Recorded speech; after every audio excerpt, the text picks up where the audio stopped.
Well, and good morning, everybody. Good morning, everybody. Welcome to another episode of The Morning Glow. Welcome to another episode of The Morning Glow. Got a great broadcast lineup for you this morning. But before we go another further, gotta say good morning. This is my brother from another mother, but we got the same father. This is Captain Leonard. Good morning, sir. How you doing this morning? Good morning, Raheem, and the Morning Glow family. Yes, sir. Yes, sir. Man, okay, we got some things going on, man. I'm seeing a lot of protests going on Leonard, about the shooting of the young girl in Ohio. Yeah. Catch me up to speed on that. Well, really, I haven't. I've been watching the particular protest involved. Mm-hmm. I'm not sure what they would be protesting for at this point, Mm-hmm. but this seems, once I believe more information and things is out, that's what's important. The case itself. Mm-hmm. Not to me, not how people feel about it. I don't do the feeling thing. Mm-hmm. I'm active against injustice. Yeah. Yeah. Not just because I feel like things ain't going my way. Mm-hmm. You understand? So everybody's entitled, and what I do love the most is it's your right to protest. Yeah. Absolutely. That's right. I don't care what it's about. It's your right to protest. That's what's most important. That's one of those things in our Bill of Rights. That's one of the things that's under attack. But at this point, people will protest anything because we're in that climate, and that is what some people do and enjoy the protesting. That's their part. So we have to make sure that we know why we're protesting and that we're communicating that properly. You protest injustice, not because you don't like something, unless that's what you do. But more power to those people, and I hope they accomplish and they get what they want. If they have a demand, I hope that it is met, and whatever it is resolved properly. So definitely exercise your right to protest, followed by your right to vote. And I'm good. Nothing like some good protesting if you feel you have a cause to protest. And we hope you get what you want. That's what's most important. Don't protest without wanting something or being able to communicate to those that you're protesting against why you're doing it. But the results. Guess who's back, Leonard? Guess who's back? Yeah, I recognize him. Lord, let it keep it going, brother. They done kick me out this morning. I said, keep it going. I was just talking about, I'm very big on the right to protest. Mm-hmm. Like I say, I don't, for whatever reason they're protesting, I hope I hope there are actual objectives involved and not just feelings. Yeah. Not just feelings. This is a climate of protest. Yes, it is. So people will protest anything. Mm-hmm. But it's right. Well, and I'm gonna tell you something, and people tell me I'm wrong. Me and my cousin was on the phone last night, and we was talking to about 11 o'clock, and he was trying to make his point as to how he felt about the situation. And I told him, Leonard, I really, honestly speaking, don't see where the officer was wrong in this case. I don't see where he was wrong. Now. It's not about the officer being wrong. Well, yeah, I understand that, but my thing is right, and that's what most people. That's where most people are coming from. It's another shooting. It's another killing. And blah, blah, blah. That's where everybody's coming from because, like you said, like you articulated earlier, man, they're based it on feelings. But look at the whole situation. Look at the whole scenario. And I think within that scenario of how it happened and how he had to make a split decision, I mean, what was he going to do? People say, well, he should have taken out his taser, or he should have shot her in the leg. Ah, is it that, it's so many different But you different things. know, a lot of these people who have no idea can't tell you what they would do. Yeah, yeah. If you can't tell me what you would do, don't even talk to me. Mm-hmm. Mm-hmm. That's how I know you're not protesting from a place of actual concern. Mm-hmm. Exactly. You Exactly. know, your protest should match with an alternative, Mm-hmm. and you should be able to communicate that. Just Mm-hmm. cause you upset, don't invite me to your protest. Exactly. Yeah. Because and like you said, that's strictly just based on your emotions and your feelings at that particular time. So when you feel differently tomorrow, the protest over. When you feel different tomorrow, No, well, that's over. lately I'm telling you now, it's just what's next. Mm-hmm. There's always something to protest about, always. Mm-hmm. So those who love to protest will participate because they love to protest. I don't. Mm-hmm. I do not. I protest because it's necessary. Mm-hmm. And it has to be an issue that is just not something I don't like. It must Mm-hmm. be unjust. Mm-hmm. It must be unjust. And there's a lot of unjust situations going on out there in Yes. this, in this That are day and time. clearly Mm-hmm. horrible.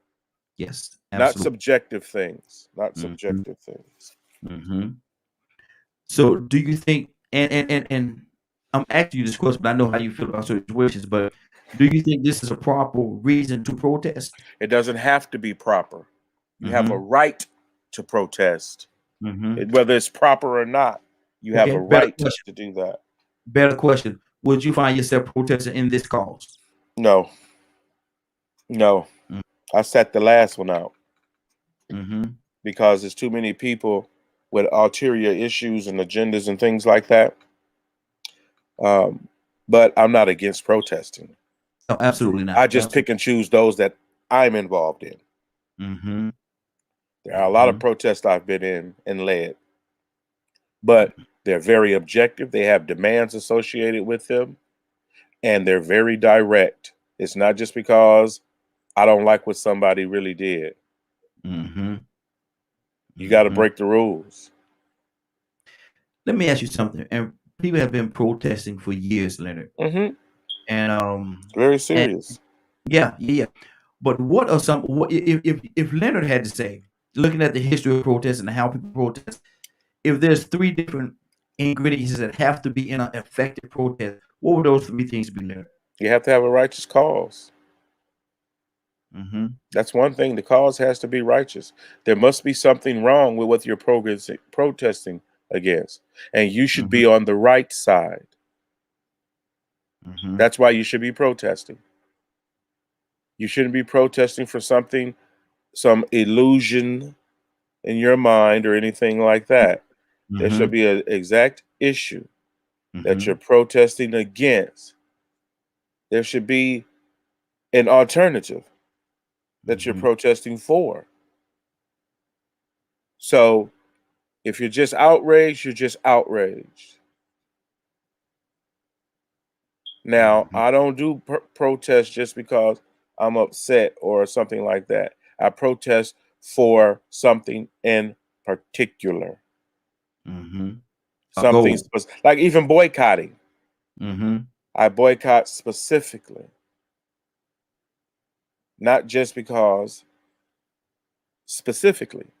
Mm-hmm. Because what people will find out that there are you can protest something every day in a society like ours, and people do. If you've lived around in places and things like that, like say for instance in DC, there's always somebody down there.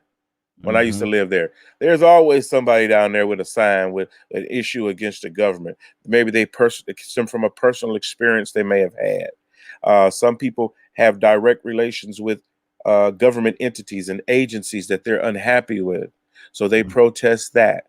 Of course, you protest the law. You know what I'm saying? You protest where there can be some change.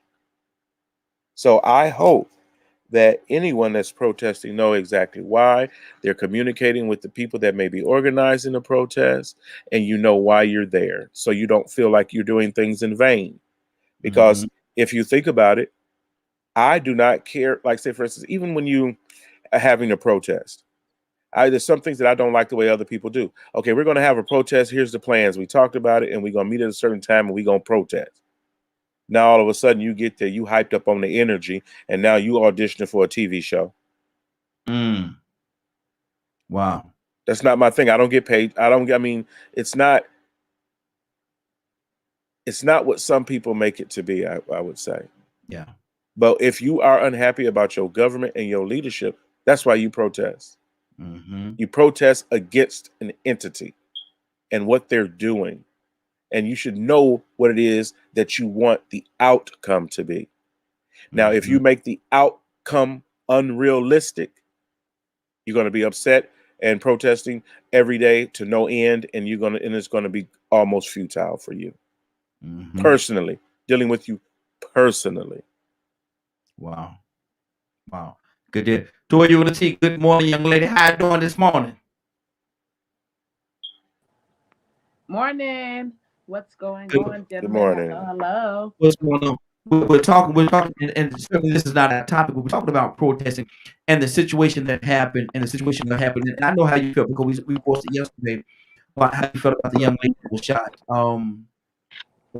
But is this a cause to protest? Would this be a good reason to protest? Of course it is. This is a country. There's so many issues. And that's basically only way we the people can really show any type of conscious activity to really fight. You know what I'm saying? That's our positive fight, is to stand up and protest on whatever issue it is. So if this is an issue for some, absolutely, yes, I do believe it's an issue to protest, along with all the other instances, because we have just come too far to still be able to deal with these situations like this. I've seen too many videos with knife welding white people, bullet gun welding white people, who, if anybody should think that they're in danger and would probably shoot somebody, it should be them. I'd have took my belt off for the 15-year-old. Told her up. Well, you 15? Oh, hold on one second. Let me put this up. You don't get your butt in the house somewhere. I just really feel we've come too far with technology, with all of the things that we have created. I just think that with the instance in police brutality, if things were just going to change, if we were going to try to look at that and be honest about it and just stop, oh, well, it's the criminal, they deserve to die. It's a criminal. The police got called. Once the police get called, it's the criminal. So, you know what I'm saying? So, absolutely, I think that the cause for protest should be that we really need to zone in on what we're doing. I can't see the knife welding 15-year-old and not the knife welding 34-year-old white male, or the 17-year-old gun welding just killed 17 people young man. I could see beanbag. I didn't even see clear shot between the girl, her and the pink. He a sharpshooter? Because it looked like they were kind of close. Beanbag. I'd have popped the one time. Pow! Put that down. I mean, I don't know. And again, I get it because I've been on the streets. I've lived the streets, but I've also got myself in situations where I and the other person, you know what I'm saying, live, just because in the back of my head, I don't want to go to jail for the rest of my life. Just let me get out of it. So I do think this is a opportunity to protest. I don't think that any death, you know, uh, should go unnoticed, but I think it should go recognized, and everybody needs to kind of, fall in their lane. And when you don't know all of the circumstances, you know, what would be the worst thing you could find out that they did to this little girl for her to react like that? And then it's Mhm. going to be like, wow, you know what I'm saying? So I really think that for the most part, we just really need to learn how to stay in our lane. And for those situations that have to do with government authority and law enforcement, absolutely, that is something that we need to handle it, because I think that it could have gotten handled better. Do you think there needs to be some police for the police? I absolutely do. I think there always should have been police for the police. And just because the history of the United States and their abilities, the military, the law enforcement, and the track record that they previously have, not only do I think it need to be a police from a law authoritative aspect, but it need to be some civilian activity involved, maybe retired, maybe, community people who otherwise probably wouldn't hit it from a physical, but maybe on a mental or educational level. But absolutely, I think there needs to be some type of or the organization that will have probably a balanced bias judgment on both sides, to be able Mhm. to sit down and come together and be able to analyze some of these situations and putting forth plans of, okay, that's excessive depending on, this, that, and the third. And again, hey, if it's time for us to, if defunding the police means increasing their survival skills, capabilities, you know Mhm. what I'm saying, learning different techniques, special training, special forces to be able to disarm, disengage, what's the other one? Negotiate. I think we threw all of those values away and was like, forget it. They're all criminals. We got to make it home. We ain't trying to be sorting through nothing. It is what it is. They call the police. Go ahead. Boom, boom, bang, bang. Do the paperwork. Go home. I think that's kind of on the mode that we're on with look, if you don't be quiet, boy. Mhm. I think Mhm. that's kind of the mode we're on, But yeah, I think definitely we need to protest the type of environment and how we train our police. We think they need more. Okay. Then what do you say to that? Do you think we need to police the police and explain that this whole defund the police a thing that's been going on for a while? And explain it to some people in the audience. Well, the defund the police is basically an effort to go another strategy to change behavior. And we know that a lot of agencies have funds and things like that they use at their discretion. We know that Mhm. in some instances as well, that some communities may see their police spending money in ways that do not benefit or cause the community harm. For instance, the buying of tanks. Mhm. Now, maybe you don't want the money to be used for a new tank. You want the money to be used for something in the on the education side of law enforcement. Yeah.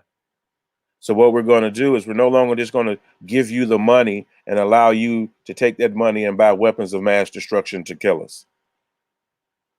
Mhm. We're going to insist that if you don't use the money this way, we're no longer going to give it to you Mhm. and let you use it at your discretion. So this myth that people have and the narrative that people have been putting out there about defunding the police and not funding the police, that's not factual. That's just something No, that no. Just like certain right to work. Just like right to work. yeah, yeah. The whole notion of right to work. I never thought it was anything but what it actually is, because Mhm. I went and found out what it actually was. I just didn't get mad and just get on this bandwagon and not know why I'm on it. Mhm. To see if you're Mhm. going to do something, you need to know why you're doing it.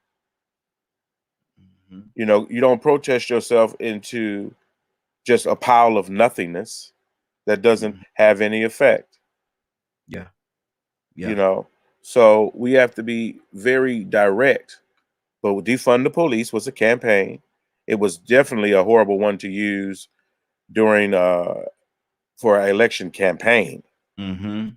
But the like I say, people took it, used it for what they wanted to use it for, and then that's how I'm gonna have to fine tune that because it's not coming across the way it should. It's not me to judge people who are protesting. It's whether or not I choose to be a part of that protest. I don't expect everybody to do things my way. Yeah, exactly. I think that there should be a general consensus in society about how things should be done.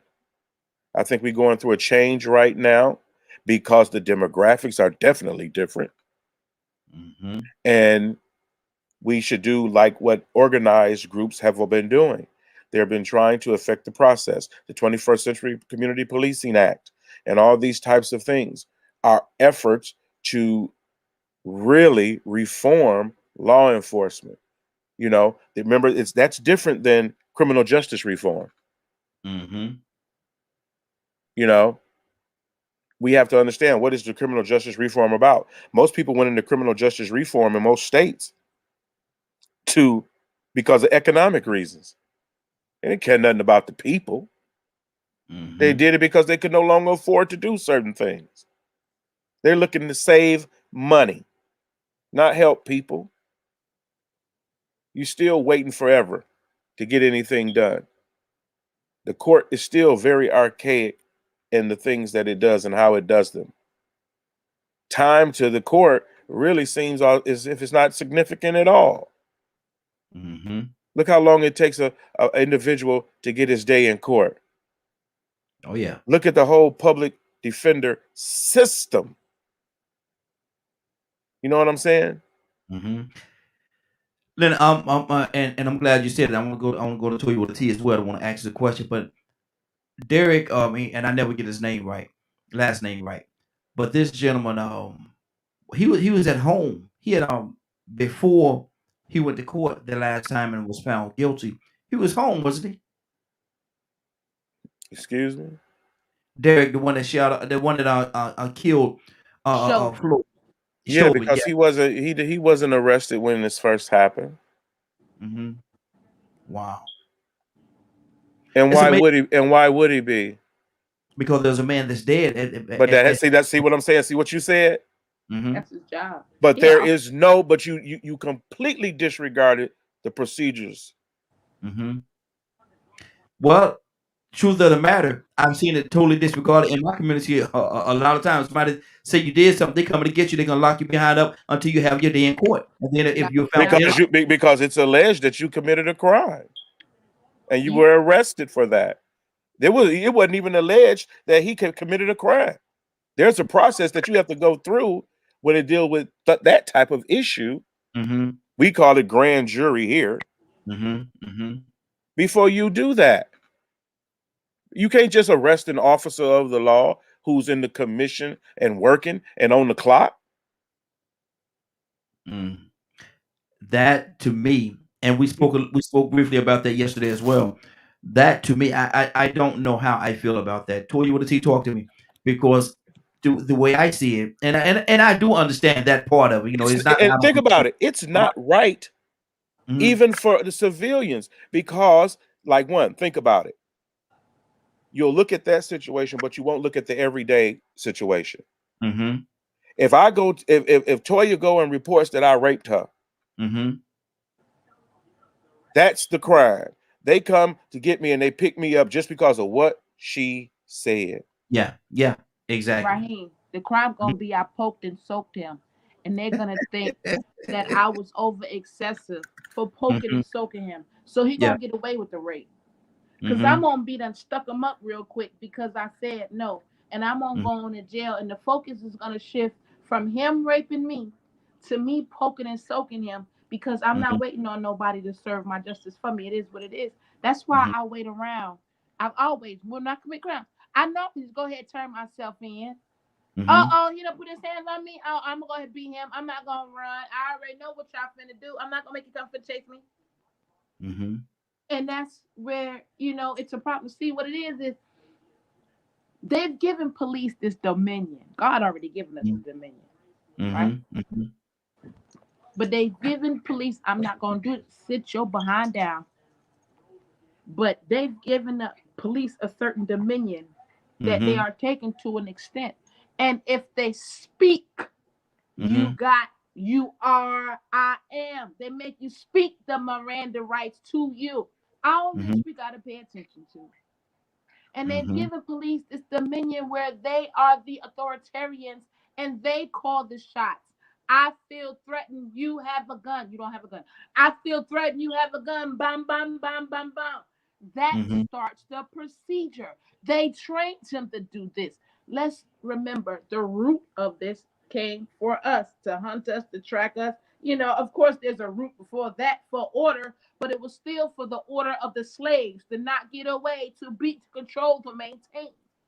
That's the spirit of policing. And they've given them authority. We don't take the authority from God. We listen to their authority. And this is what we're operating in. And now they're operating on I don't care. Now they're operating on a system that is still allowing racism, still allowing murder against the constitutional rights, and not only, but the biblical rights too. Thou shalt not murder. But you're doing it while telling others not to do it. So, of course, this is a magnetic shift that's inevitable to happen, because if you live by the sword, to die by the sword. It just is what it is. An ever-going circle on control and authority, but it's crumbling apart. All right, police are losing their authority because of the things that they're happening, and we're starting to see the racism that's engaged in this. Right, Derek Chauvin didn't do it because he was the officer. He did it because he's a racist. He did it because he didn't like black people. A lot of these crimes that are going on is not because they're officers. It's because the inbred KKK, racism, those people that feel like that about people are covered of color are infiltrating these positions and are acting out on it, and they are knowing and learning the law to protect them. The same way when I was out here in the streets, I learned the law to protect me. I'm gonna learn whatever and do whatever, escape by on the law, and that's what they're doing, and we're not noticing it. So you know, at this point in time, the same way they operate to push out the campaign or push out this narrative is the same way we need to operate to push against the narrative. We need our own defenses against them to be able to navigate not only physically, you know, and non-physically. We don't want to be physical. I don't, right? I don't want to be physical with nobody. But what I can't allow to happen is a group of people to come because they say they're police. I don't do anything. I don't commit crimes. But if you were to barge in my house right now and I'm on a show with y'all, right, and take me away, no, I'm not going out with a fight, because what did I do? I know I didn't do anything. You understand what I'm saying? So therefore, we need those forces as well, I believe. But I mean, hey, this system they have of law enforcement, it just, they're too far gone, and it has to be revamped. It has to be redone, and it has to, if we don't implement some kind of system of empathy, I think that it can just get worse. It's just not going to turn out well. Okay.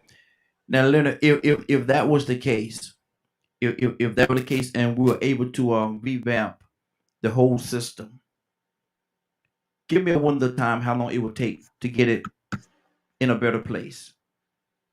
Well, first of all, when you talk about better place, that's subjective.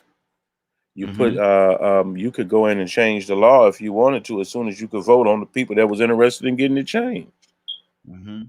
So think about it. That's how long it's going to take until you get people who are just as concerned about it as you in those seats that make those decisions.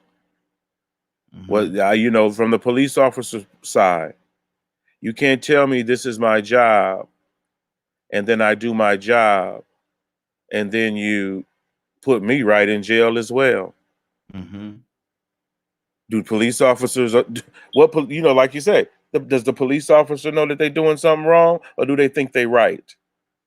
Do they even acknowledge the fact that they're, like I said, the one biggest question you'll probably remember is when the police chief said in the testimony, that is not what we trained them to do.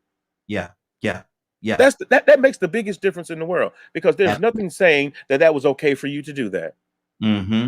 That's right. So don't come in here and claim that you were doing your job, because this is why you're going to be guilty, because you murdered, you had intent. You didn't go there for why we should have been there. You had your whole thing, and you got outrageous and out of control. And look at the result of your behavior. Mm-hmm. Everybody needs to know that that is against police procedures. And if you see law enforcement, decent law enforcement, like that particular police chief, they say it with a straight face, and they know, no, we don't train them to do that. We don't okay this. Mm-hmm. See, that's the Mm-hmm. difference than a police chief standing up there and saying, well, we stand behind our police officer. Wait a minute. That's unethical behavior. Exactly. It's up to society to change that. Mm-hmm. And that's why, if anything, that's what your protest should be. It shouldn't be some abstract feeling you have. This is what I won't change, and this is why I'm going to protest, and I'm going to protest until this happens. But now, Mm-hmm. if you're protesting until somebody like you, you'll be in the ground Mm-hmm. before it's over with. And You'll still be won't. buried in the ground before it's Mm-hmm. over with. Mm-hmm. So you Wow. had better know exactly what it is what you're protesting. And then you're protesting against somebody, but then you looking to them to come up with your solution. Mm-hmm. You have to think wisely, Mm-hmm. you know. And, and a lot majority of the time people are not thinking wisely. No, they're not. They're thinking Mm-hmm. emotion. They're not thinking at all. Mm-hmm. You're not thinking at all. And then, like I told someone the other day, she's very much in the movement. We've worked together before, and one thing we don't do is always agree. Mm-hmm. And like I said, everything is not the same. Mm-hmm. It's not.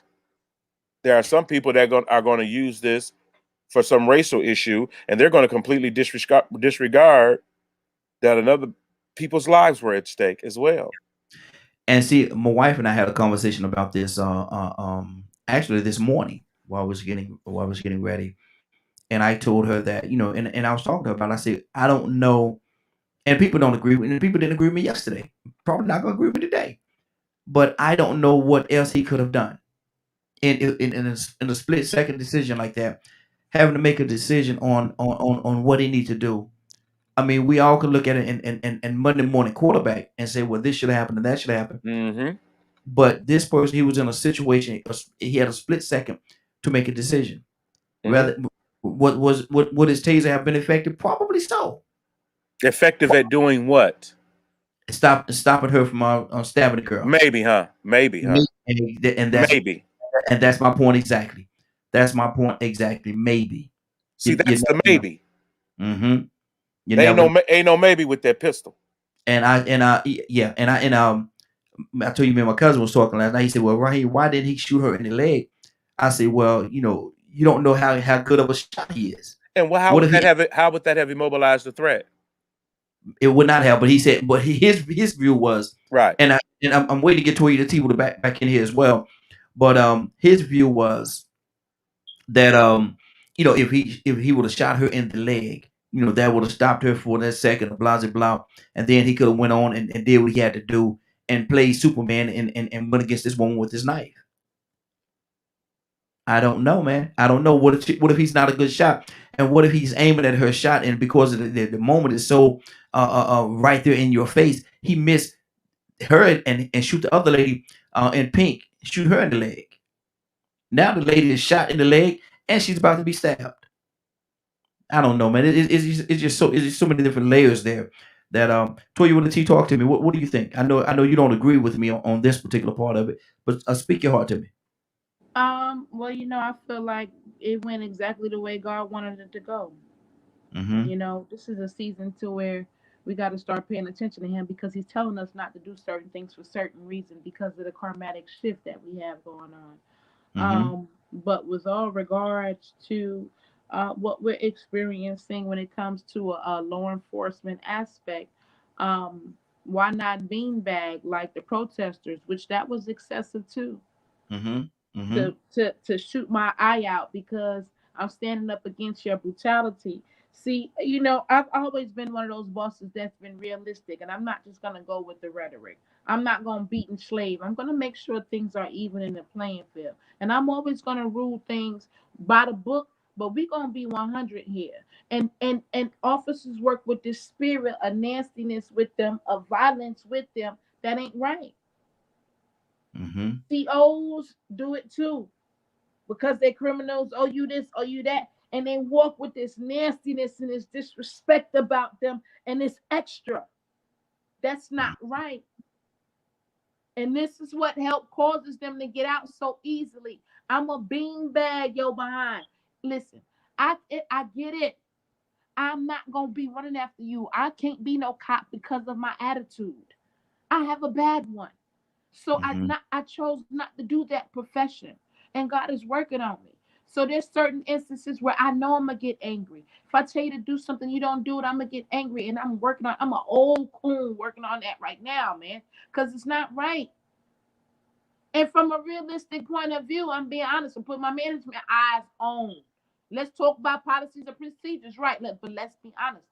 Officers, a majority of them, not all of them, they extra. They not right. They do too much and they loose with the murder. This because I'm gonna get away, so it don't matter. Oh, it was just a no. That's the part that's not right, right? So again, if we know since George Floyd, and I'm a human and I'm a cop, and I know I gotta make it home, then that just means I gotta be extra on my P's and Q's. I gotta be extra with my training. Half of these fat guys don't even train no more. They losing what they used to have from the wayside. I don't care what nobody say. This ain't policing how it used to be. I used to rock with police. I used to know names of sergeants and captains who sat outside and who did their real job as police, or who came and rolled up on us while we were smoking. Give me that. Get your butt in the house, man. What's wrong with you? You know you ain't got no business doing that. That has changed. Everybody ain't criminals like they acting. I'm one of them so-called ruffians, you might as well say, because I'm out here with people all the time. And now it's not always like that. And sometimes it is. I know some goons too. But no, policing has taken a turn that the personality of them, and I'm just talking about the white ones that's getting charged, that's getting put on front camera for a little bit more vicious acts. Like, come on with the jokes. No. So we got to really be honest about the state and the turn of policing and where it's going. It's getting out of hand. No, beanbag them. I know what's going on out here. So as an officer, the same way as a manager, I'm not a greaseball manager. I'm not gonna do any and everything. I'm not gonna be stealing your money, your time, and do. Managers do that. It's the majority of businesses where managers they do that. They sneak, they creep, they don't do right by their people. I don't do that. And it's the Mm-hmm. same thing we're experiencing in law enforcement.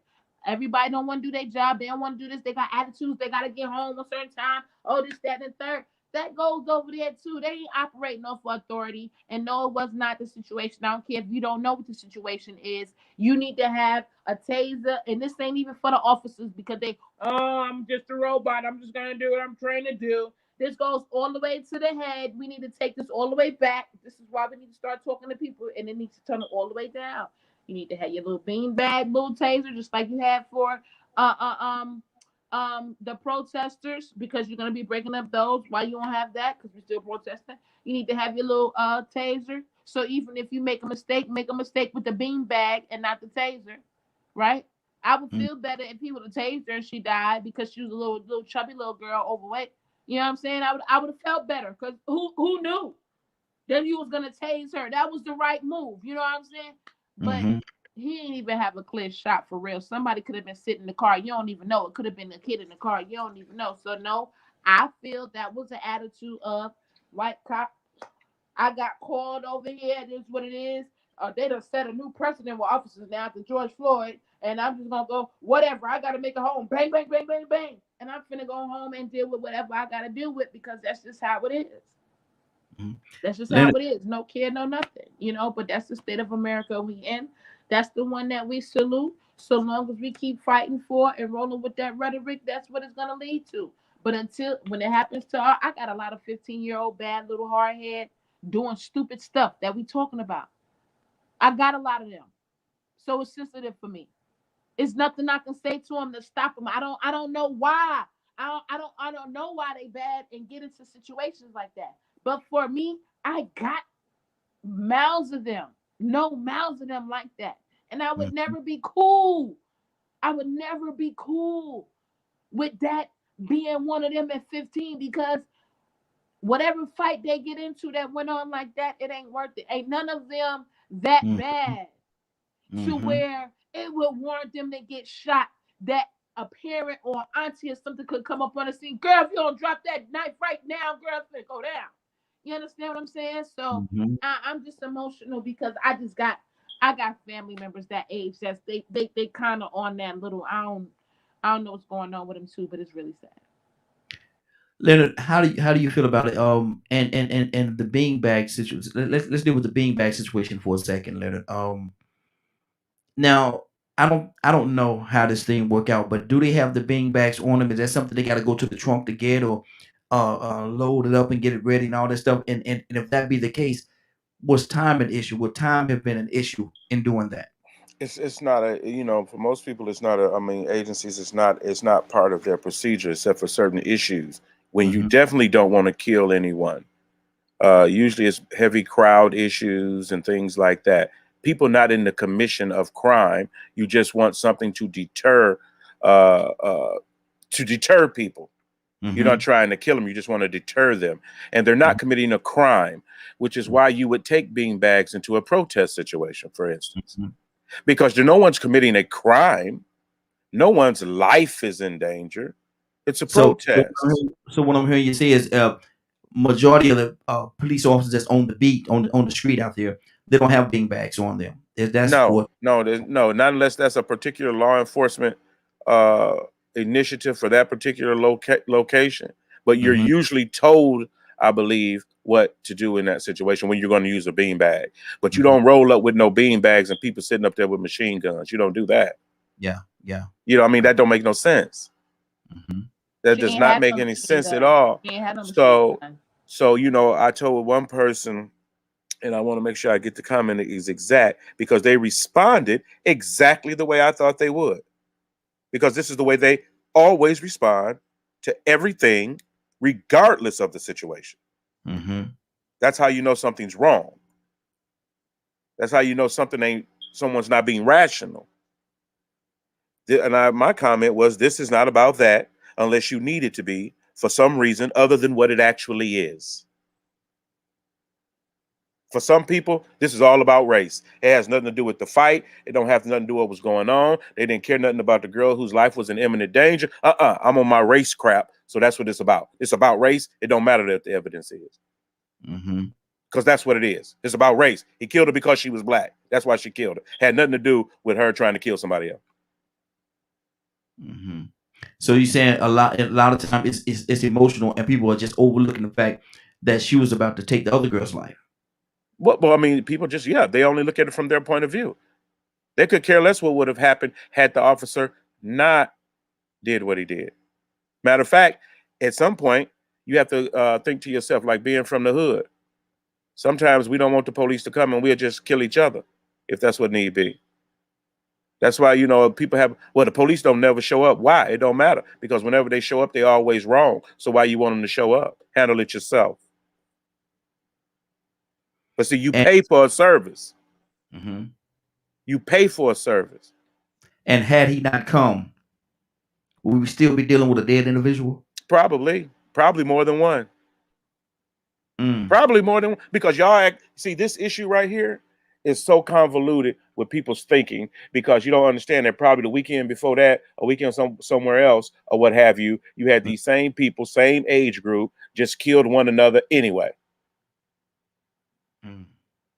Because nobody showed up, the police was not there, and now they're dead. And as a Mm. matter of fact, now they're going somewhere else to kill somebody else. See, I know people that get in these issues and they're dead. Because they didn't have no, they wasn't, they were about on some other stuff anyway. So one guy said something to another guy, boom, shot in the head. He Mm. shoots you. The guy that did to shoot you, you didn't make it though, because hey, you ran out of luck. But you thought you was right when you was shooting though. Mm. But see, when you the one that got shot and died, what's the difference? Is there a difference? Was that justice? What I'm hearing you say pretty much is ain't no fun when a rabbit get the gun. I told you what's on your heart. That's nonsense. That's nonsense. That's the same thing that officers speculate when they go into situations. We know that, first of all, officers and other people really don't care what happened, what went on in the hood, because they feel like, we shouldn't have been, or they shouldn't have been doing what they're doing anyway. But 9 times out of 10, human nature is things happen for a reason, right? They might not be handling it rationally, but the streets always know the real truth to the story, and that's the same place the cops go when it comes time to setting up their little how they gonna lock whoever it is up, because the streets knew the real story, whether it's rational or not, right? But at the end of the day, you know what I'm saying? Officers have a job to do. They don't come when it comes to solving or helping a crime. You're absolutely right. They come 20 minutes after, because they want you to be dead. And for those people that do get in the situation to where, you're absolutely right. I've been taught many a times, girl, you ain't got no business fighting them, man. That's the police for, they fight. No, don't worry about it, because 9 times out of 10 they done did something to me. And you're absolutely right. It took for an officer to pop his holster when I had a bat, because I was committing a crime. I was beating a man back in public, because when he beat me with a belt in his house, I knew I did not want to hit him back with his house, because I was gonna wind up dead in the bushes. But I knew I was gonna get him back. So while I'm up in the air, I imagine myself swinging and him shooting me, and it be justified. Why? Because I was in commission of a crime. Forget that I was a great girl then too. Forget that that wasn't normally my character. He beat me with a belt till I was purple, black, blue, and green. You understand what I'm saying? And the thing was, I was willing to go to jail for it. No problem. I don't want to die for it, nor do I want to kill him. But I'm going to tear that head back up, and I'm going to do it in public where everybody see it. If I go to jail, I go to jail. But for you to just, and if this had been that time, that's what that had been. You know what I'm saying? And even in the early 90s going into 2000, white officers were still a little bit more sensitive when they pull up on a situation, regardless of the situation, to see what's going on, especially if it's not a gun. And when he pulled up, he didn't pull up with the intent where, oh, she's, you know what I'm saying? Because I was in that action, right? Mm-hmm. And he just popped it. He wasn't in that, oh, she a threat. Oh, I'm trained. Because if that was the case, that would have been the end of me, right? But in that era and in that season, that wasn't the case. That wasn't their training. That wasn't their standard. And I just went on and dropped the bed and went to jail. But I'm saying that to say things happen. And the police officers don't know the whole story. And even when you in the hood and people think they know, and the situation and the truth that comes out, and the why they did it, and the people that lie behind it, it's a lot behind it. But when you're entrusted with a certain position of authority, like law enforcement and military, right? You should never be excused in the military if you purposely, well, I'm not going to say purposely, but the innocent women and children that get taken out in our military wars should never be acceptable. And that's why people stand up against war. You know what I'm saying? Not the fact that y'all defending us from the bad people, but we don't want the loss of life that gets taken out with it. If we can find a way to prevent that, we want to prevent that. And it's the same way when it comes to war. I mean, we're not asking for much as civilians, and I think as society. But if you're entrusted with a certain position, just like how we want to throw that on there with the stars, you're in the spotlight, this, that, and the third. The fact is, you're entrusted with a certain position and a certain level of authority that operates and rule us. And if you're going to be entrusted with that responsibility, it is what it is. You have to be willing and be trained to be going through the heat and go all out when it comes to the protection of individuals. And it's just, in the height of the tension of what's going on with the whole Derek Chauvin thing and many multiple others for years, uh, we just feel like that, situations with guns and lesser should be dealt with differently. And this is an opportunity now where, we get to bring that up only again. And contrary to the white men who have made it armed, and these people were killed either unarmed or either with weapons lesser than the white men had that were taken into custody alive. Leonard, speak on that, brother. I mean, speak on what? Mm-hmm. What is there to Is speak on? mm-hmm. Is there any facts in what she just said? I assume there are some facts in what she said. Mm-hmm. That's not my issue. Mm-hmm. And what is? That's her. That's what she feels. Mm-hmm. That has nothing to do with what the law should be doing. Mm-hmm. And justice don't look like what Toya just said. That's not automatic justice. That's not justice. That's Toya's opinion. Mm-hmm. But see, in a society, you have to weigh everyone's opinion. And you have to come to an agreement on those laws. You know what I'm saying? Like I said, we have a lot of things going on where one of the major issues is that you can't change the rules in every situation because you don't like the outcome. That's almost supports people doing whatever they want to do because you never know what you're supposed to do. So you just do whatever and you see what happens. See, that's a terrible way to run a law enforcement agency or any company, business, or anything. There are some people that will never be happy with any outcome at all. And that's just their nature. It doesn't matter. If anyone gets killed, they're going to protest. It doesn't matter. The facts don't even matter anymore. You know what I'm saying? It doesn't matter. All you need is a white cop and a black victim. That's all you need. The facts don't matter because the climate is conducive to it's always a race issue.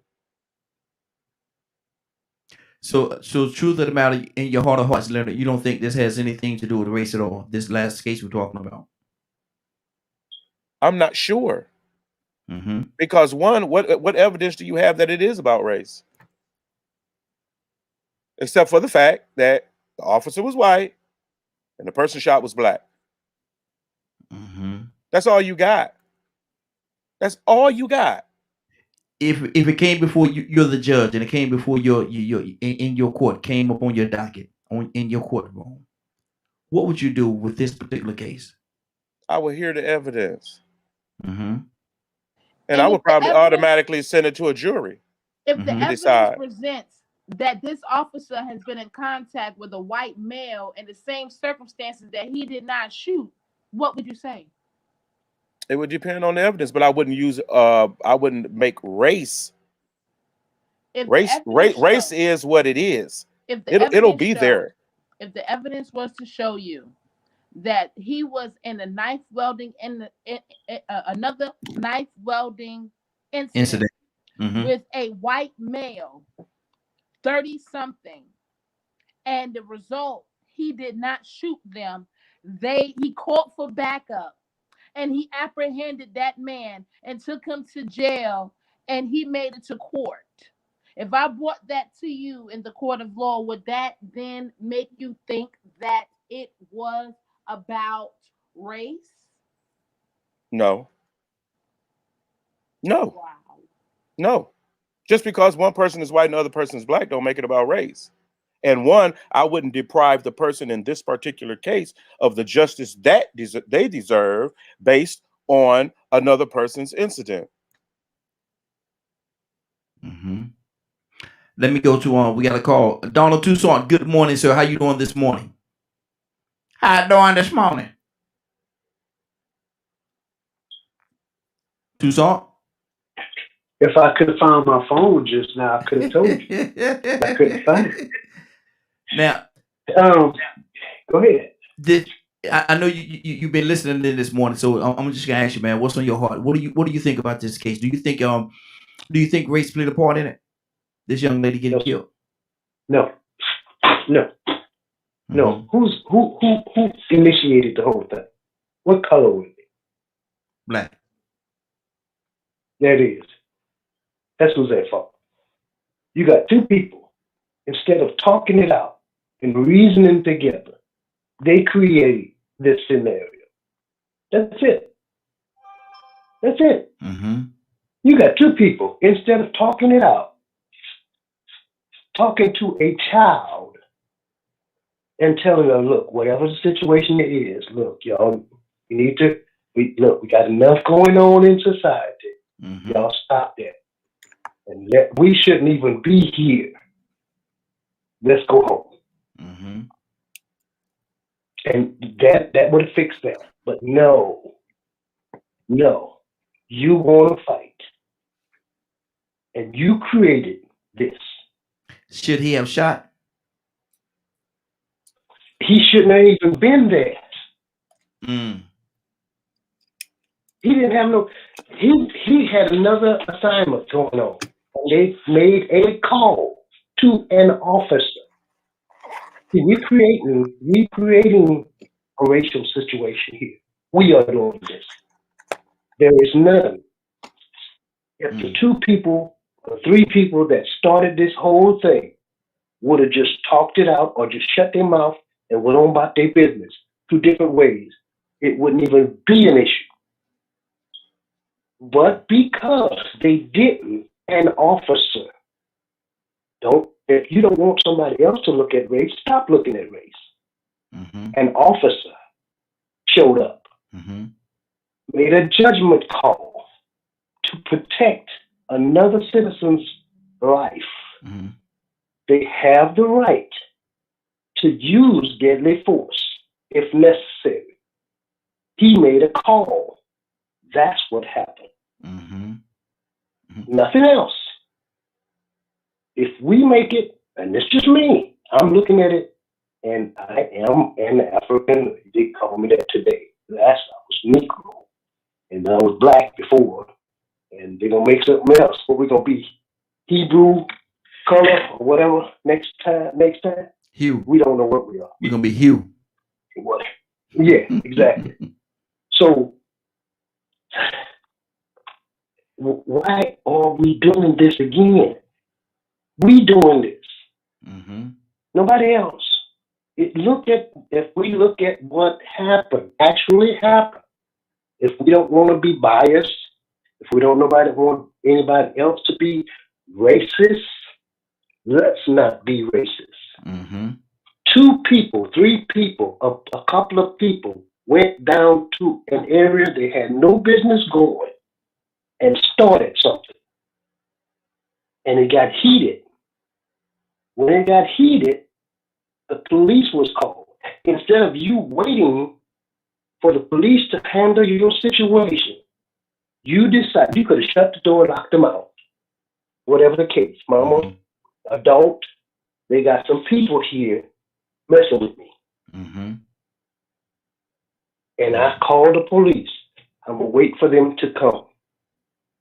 No, we're not going to do that. Let me go down. Let me open the door or whatever the case may be. I don't know the case because I don't watch mess like that because it corrupts my mind. Mm-hmm. It creates what's already started in this country. We have a barrier that's separating people that's supposed to be united. We're creating it over and over and over again. And because we created it and we started it, it's hard to calm it down. And we don't want to calm it down. We eat it. So instead of we just look at it case by case, situation by situation, we put that scenario that's in between us, in front of us every time, racism. Mm-hmm. And it's not there in this case. It's just me. We can say what you want to, but if they would have handled it like normal, rational human beings, we never would be talking about this. Mm-hmm. But because we already got this scenario with George Floyd, we celebrating on one end of the country, and here this is on the other country. You're trying to put these two things together, and it's not together. Mm-hmm. Has no connection, similarities. Mm-hmm. Yeah, you can ask me. Mm-hmm.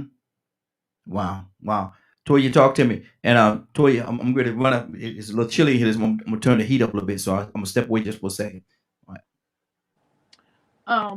Well, you know, I feel like this. At the end of the day, it's up to the lawyers. It's up to the court of law to be able to decide. But at the end of the day, as a defense attorney, if we can prove that, like what Donald just said, that the influence of what's going on is what's persuading these emotions, especially on the behalf of the officer, that's what makes it wrong. What would That's a what black makes officer have done? against the law. Let's- Okay, well, it's about the time that we're in. The police changed according to time. They have now changed their laws according to how times have changed, because there was once a time to where officers did not shoot to kill, but then when they were getting killed, they changed some of their things. So now what has happened again, we're noticed that there's a spotlight on a lot of unarmed and lesser armed black and brown individuals, but higher armed white individuals are making it away alive. And this is what the spotlight is on now, because we don't know who's making it look like that. But when you look at the mural of black and brown people who have committed crimes of lesser, and you look at these men who have went and shot up all kind of stuff and they made it away alive, you have too many situations with white people who have committed crimes also, who are getting away with lesser times and lesser values. And that is at the forefront right now. So yes, when we get ready to look at changing how we deal as police officers, I'm not stating that we weaken you and you put your head on the chopping block, you got to get killed in order to go home. No, you still have to make it home alive. But we need to understand, as Americans, as humans, as people who have children ourselves, that this is a very sensitive time here. And we know we're not racist, but we have to be very careful with how we deal with people who are black and brown of color. When we pull up, it needs to be taken into consideration, because it is tipping this place over, like with Rodney King. If it's not acknowledged again and not implemented, it doesn't make a difference what business. Every business changed according to the trend. Like with Corona. Not for nothing, we still not seeing these officers with masks on their face. But we're going to leave that alone. We're just talking about the handling of human beings and their policies and procedures with white men with automatic rifles and knives that make it to jail, and the abundance of black people with lesser weapons than that, and none, that are making it dead. And that is the environment that is kind of fueling why it's a black issue. And again, I'm going to say this again. If I was a defense attorney, if I could understand or get or prove that the environment, the time, this is not something that he would normally do, but it's influenced because of the nature of what's going on with African American people, then that shows a lack of on his part as an officer. If you wouldn't normally do that before 2021, if you wouldn't have done it in 2010, if you didn't do it when a knife wielding white man did it to you in 2002, and you did it now, something is wrong. Either it's policy and procedure, whether it's influence, lack, but if it's not a policy of law enforcement to handle it that way, is the only thing that needs to be focused on. And if that is the case and he violated that, then that's what we're going to be judging him on, not on the fact that she was a black female, but the fact that police policy says that he did not handle it like that. And since he did, it is leading us to believe that it could be racially motivated. Wow. Then talk to me. Man, I can't talk about that. Mm-hmm. We all know where I stand on that type of thing. Mm-hmm. I'm not on, I don't care nothing about the climate or anything. Every one of these issues deserve its place. Not for you to compare it to everybody else, because it ain't everybody else. See, because if it happens to you, you don't want somebody bringing somebody else's feelings into the situation, do you? I mean, if you're involved in that type of thing. Matter of fact, we invite Black police officers to call up. What would you have done? What would you have done? So we all know what a Black officer would have done. Since it's just about race. Mm-hmm. As a matter of fact, let's say now, because remember, we're going to go backwards now. Let's do this. We're only going to let Black people police Black people and white people police white people. Mm-hmm. What's different about that than the past? Because there is a distinct difference. Tell me what that difference is. White folks could police everybody, but Black people could only police Black people. You understand that difference? Mm-hmm. So if you're saying it's all about race, if you just change the color of the people, your problem should go away, right? Mm. If it's about race. Because I'm pretty sure they didn't tell him what was going on, or he didn't know, or what have you. I mean, why as a police officer would I think about all the other cases when there's something about to happen right in front of me right now that's going to lead to somebody's death? That don't make sense. I'm not going to do anything. I'm going to just be impotent. There are cases of knife wielding people, but a knife wielding person is different than someone attempting to murder someone. If you just standing there wielding a knife and ain't nobody in danger, guess what? There's a whole different protocol you could do, especially if it is a mental health situation. That's one of the things we're fighting for now.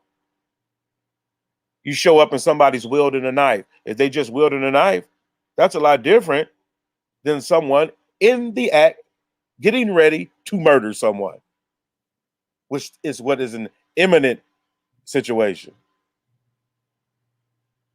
So it's not going to be what everybody, you're never going to satisfy people. They're going to go to their graves and nothing will have ever changed. That's just going to be their point of view. It doesn't matter if things change.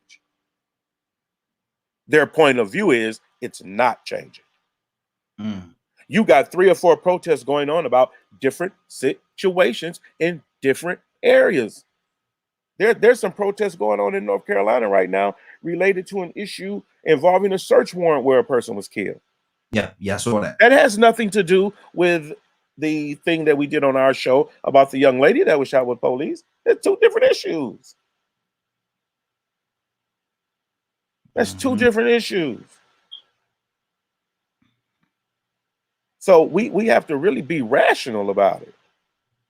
And what is it that we want to see at the end of the day? Because you can play this race game if you want. We know where racism is at. We know where the racism is at. We've the FBI and everyone has found out. We know what the racism part is about. But we should also know the difference when it ain't. Everything can't be about the race. You deprive justice when you do that. See, justice can't do what it's supposed to do if all you worried about is color. You had somebody come on the line the other day, we was talking on the show. You know, I heard him say it, but I didn't comment. OJ did it. How you know? Yeah. How you know OJ did it? The whole world watched the case. There are some people who believe he did it, but they couldn't even prove he did it. But in your heart, he guilty. So you don't care. The system that we have, you don't even care. I don't care about OJ being black. I care about the fact that he has rights to defend himself against an accusation that may or may not be true.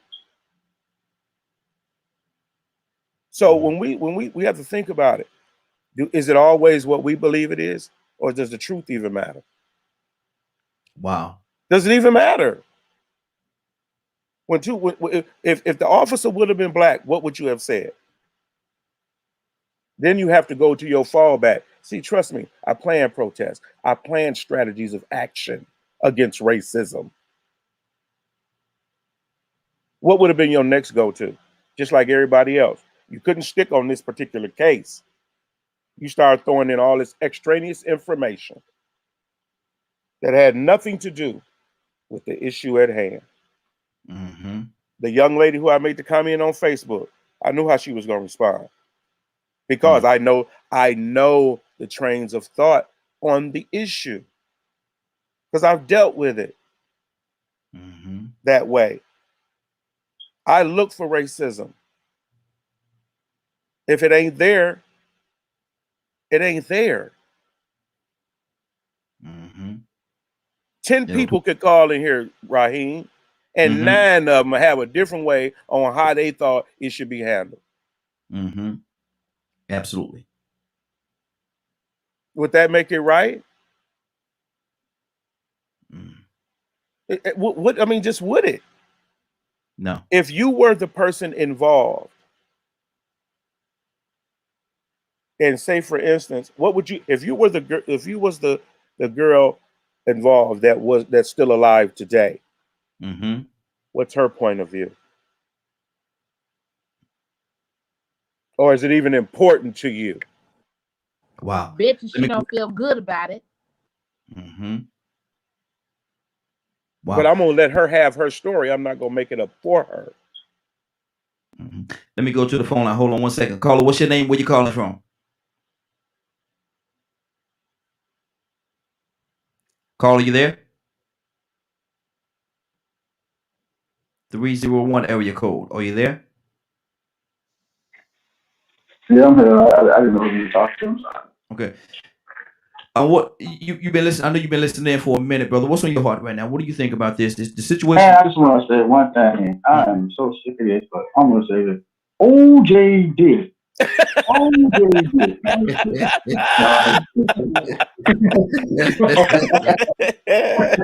Lord.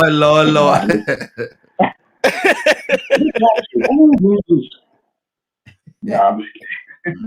But I mean, it's a power. I mean, my thing, I'm not too familiar with the case with the young lady because my sinus in the bottom, so I've been going there really.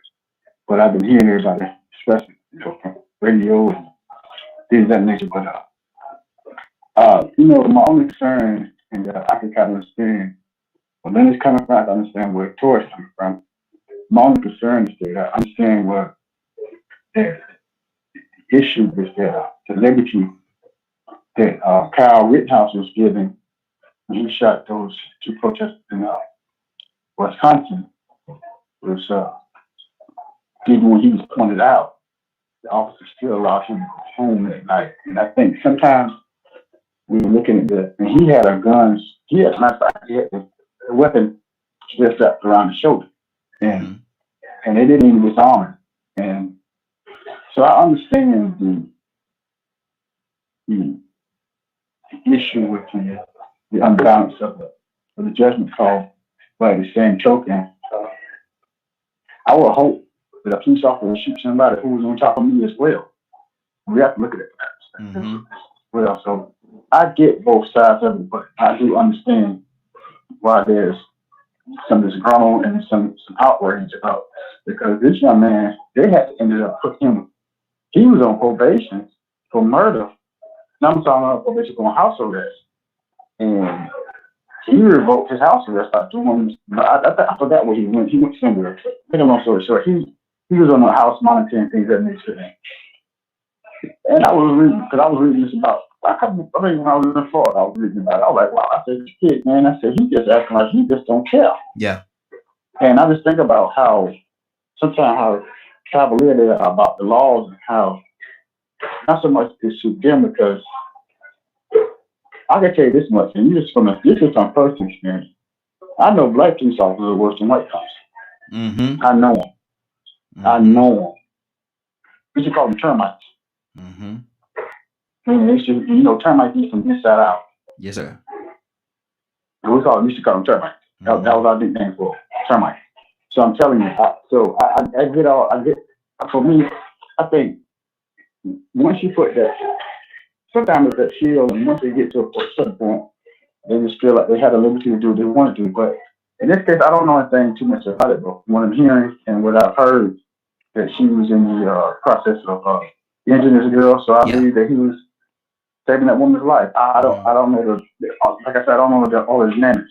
Well, but what again, it was, he did it. He had to. Jay did it. Man, I ain't fooling with you, man. But listen, she was actually going after the young lady, and she had drew the knife back, and the police officer had to make a decision at that particular time. He had to make a decision what was he going to do, because had he paused, hesitated, or paused, the other girl would have been stabbed. So now he have to make a decision. So me personally, I don't think that he was wrong, because he had to make a decision, and he had to stand on the decision that he made, because had he not done anything, now we have another young lady that was stabbed, probably potentially stabbed to death. We have Badger with a good morning, Badger. How you doing this morning?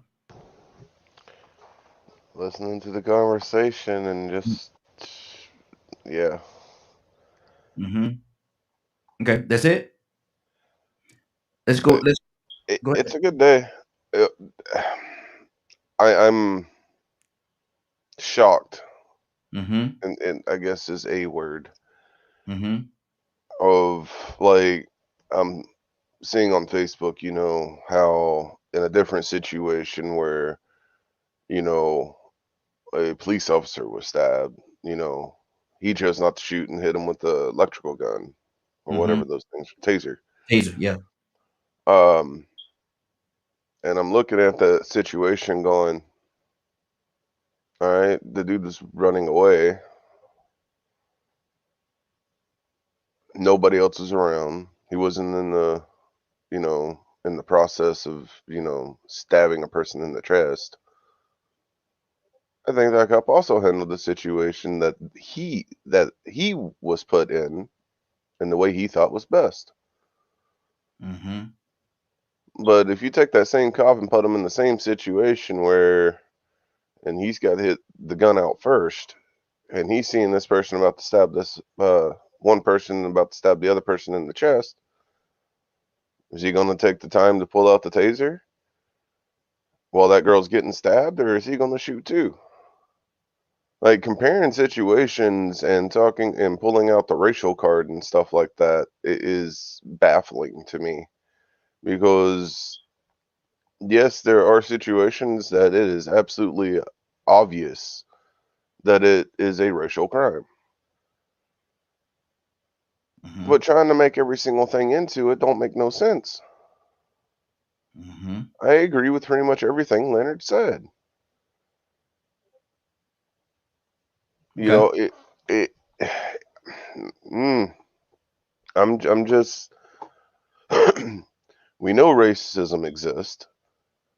A lot of people are fighting it all across the board in every race. You have the Chinese that are fighting it. You have the white folks that know better that are fighting it. You've got the black folks that are fighting it, the Native Americans that are fighting it. A lot of them are coming together and fighting it together, and so on and so on. Mm-hmm. Mm-hmm. So let me go. Go ahead. We're fighting the racism, but the biggest thing that bothered me about that situation that everyone's, you know, they're talking about, should he have shot or should he not have shot?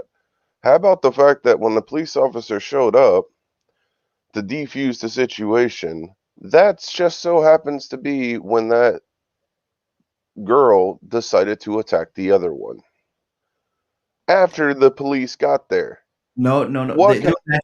They was actually fighting the whole. They was actually fighting. It might have went to another level, but they was fighting the whole time. And that's why she actually called the police, because the people had came to her house, and there was a whole disruption going on. That's why, you know, she felt the need to call the police, because there was a lot of fighting and stuff that was going on. So there was actually fighting before that point. Tucson, what's on your heart, brother? I thought about creating a scenario where me and Linda are into a heated discussion. Mm-hmm.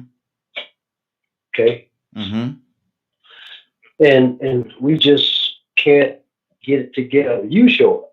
Mm-hmm. You in talk. You in talk. Mm-hmm. And you pick a side, Toya pick a side. Okay. All right? Mm-hmm. Now we all into it. Now we all into it. We just won't have a conversation. Here I am. I pull out a bag. I'm Mm-hmm. finna fix it. Mm-hmm. In the meantime, Leonard calls the police, Okay. which I don't think Leonard called the police. Mm-hmm. Leonard be like, bring that bat on then with your bag. Mm-hmm. Matter of fact, Toya give Leonard a stick. And you done pull out a knife. Mm-hmm. Now instead of us talking this whole thing out, now everybody got a weapon in their hand.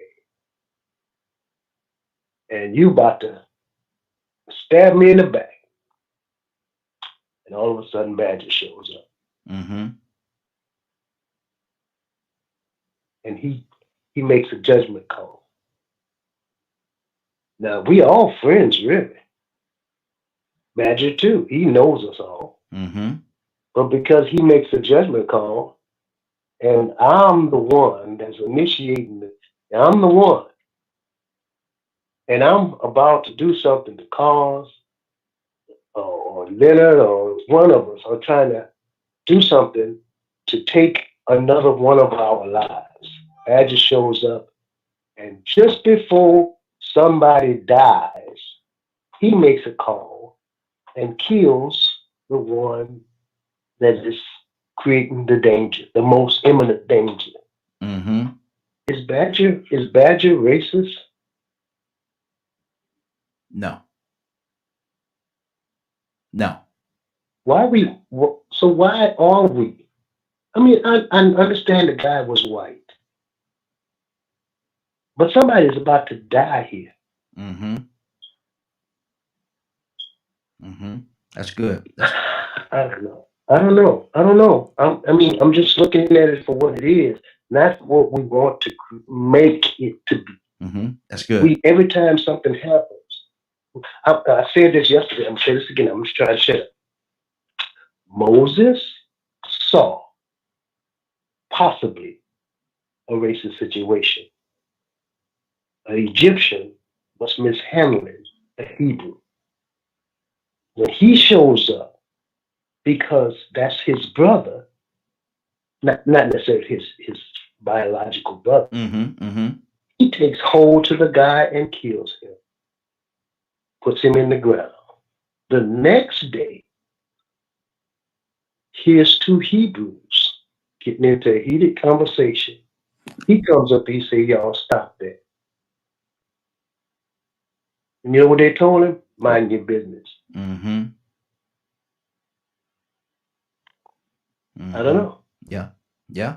Toy, you Sometimes talk we to just me. got to look at things the way it is. Exactly. Toy, you T, talk to me. Minister Neil, come to you next. Yeah, I mean, hey, like I said, it happened just the way it meant to happen. And even if it's not intentional, even if it's, I've seen instances where you done things to save somebody's life and that person still was mad. Oh no, they weren't really gonna do that. I get it. But another interesting part about that clip yesterday is that the I guess the vision or the target was the girl with the knife, but he ran past a whole man. The lady fell. The man had his foot up in the air, getting ready to stomp the lady. That's one of the things that he has going on his side as he's going up towards the young lady that he sees with the knife. Passes that happening to shoot the girl with the welding knife. And again, I get it. Don't think I don't get it, because again, one of the reasons why I can't be no officer is because I'm not finna. If I tell you freeze or I'll shoot, I'm gonna shoot if you don't freeze. So truly I do get it. But again, what I am basing my comment on is that the amount of restraint and control that you should be able to have to try to keep these things from happening. is what should be looked at. I think this is something that we should not disregard or let fall by the wayside. It's something that should seriously be looked at, be monitored. And again, I'm not stating uh, to weaken the police, but what we do need to do is, yes, instead of them being able to have tanks in small country towns of 64,000 people like mines and Griffin, is that maybe we can turn some of that funding into more defense and tactical training in gear and how to disengage situations. Because again, even when you look at the military and the Coast Guard and other lines of defense for the entire states, they just do things differently. And if Mhm. that's the route that we need to go to try to save face for humanity, then I think that that's what it's worth, right? Because what we don't want it to do is we don't want it to get out of control.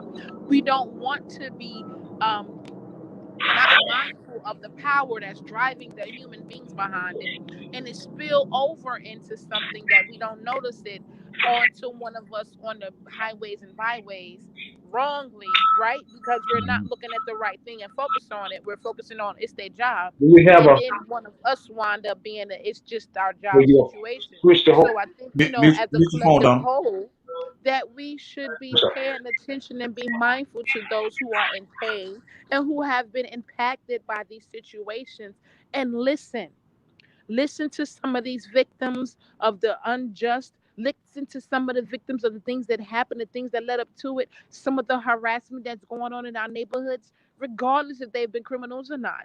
And it's still not right, you know what I'm saying? But again, only thing I can say, right, make sure y'all call me for me. Don't say we and say Toya. If y'all gonna come after me, just make sure you say how Toya feel, because this is my personal opinion, true. Mhm. Don't put mine on everybody else's. But it's just sad that we lost a 15-year-old. And absolutely, I'm always going to be that girl to try to do the best that I can to stand up for what's right and not what's just, oh, we did it because of emotion. We got to try to do what's right. Good deal. Mr. Neal, talk to me. Mm,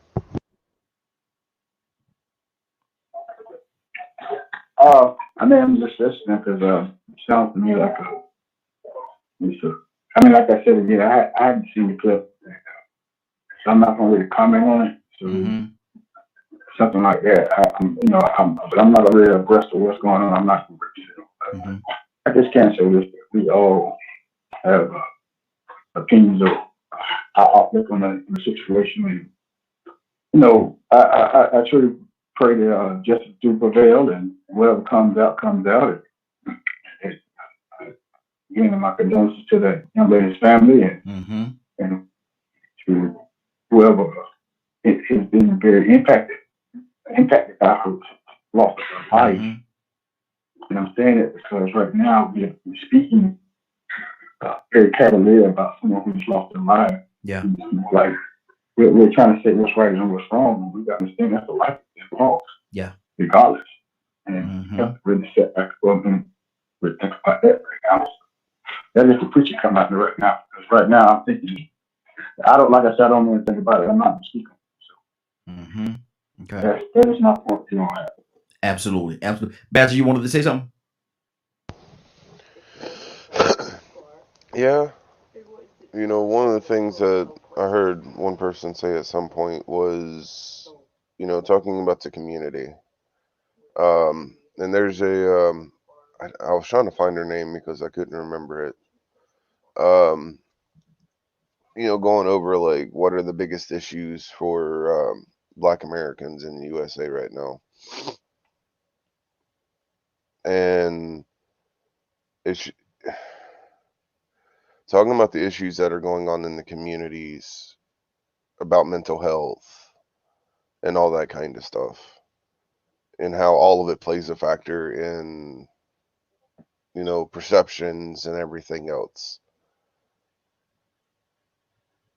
It's once again just baffles my mind. Like it's sad that a young girl was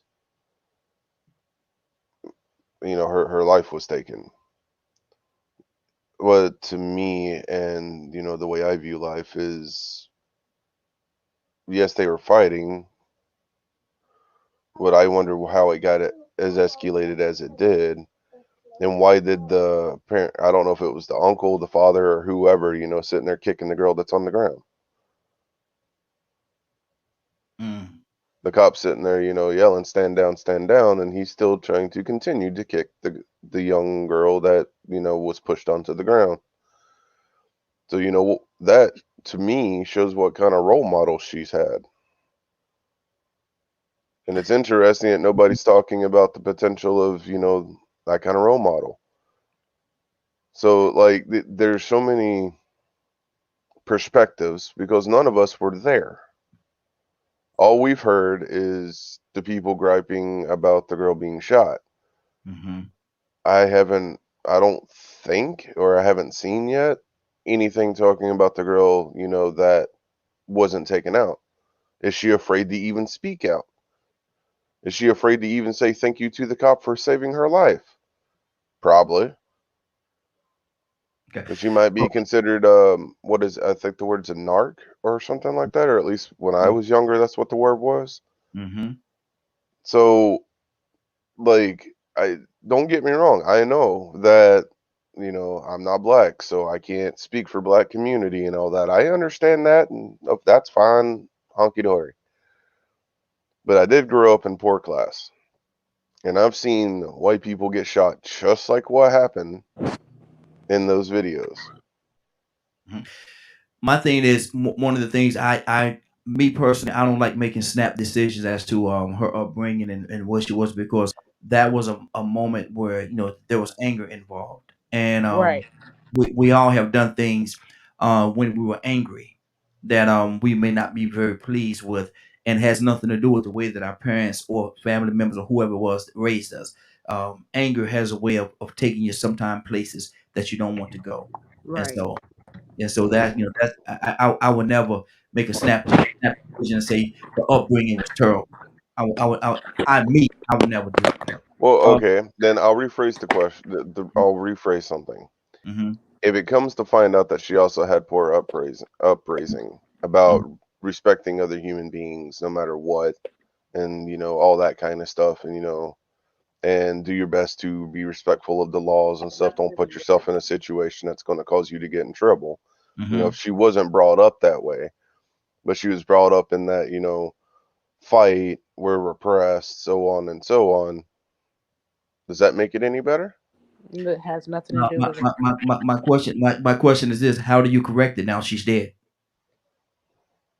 Whether it makes a difference or not, how do you correct it at this point? She's dead. Whether you want to go back and correct it or say she's dead now.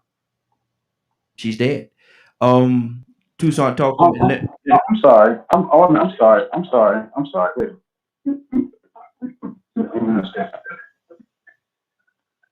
Did I just hear you say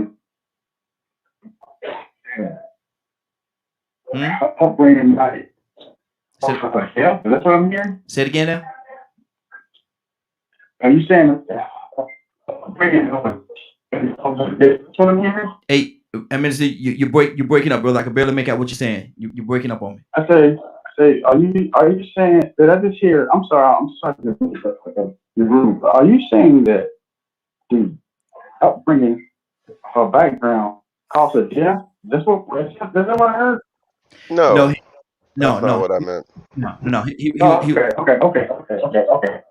no. I just want to make. I was just making sure. That's why I asked. Yeah, no. He wasn't saying that. No. Tucson, talk to me, brother.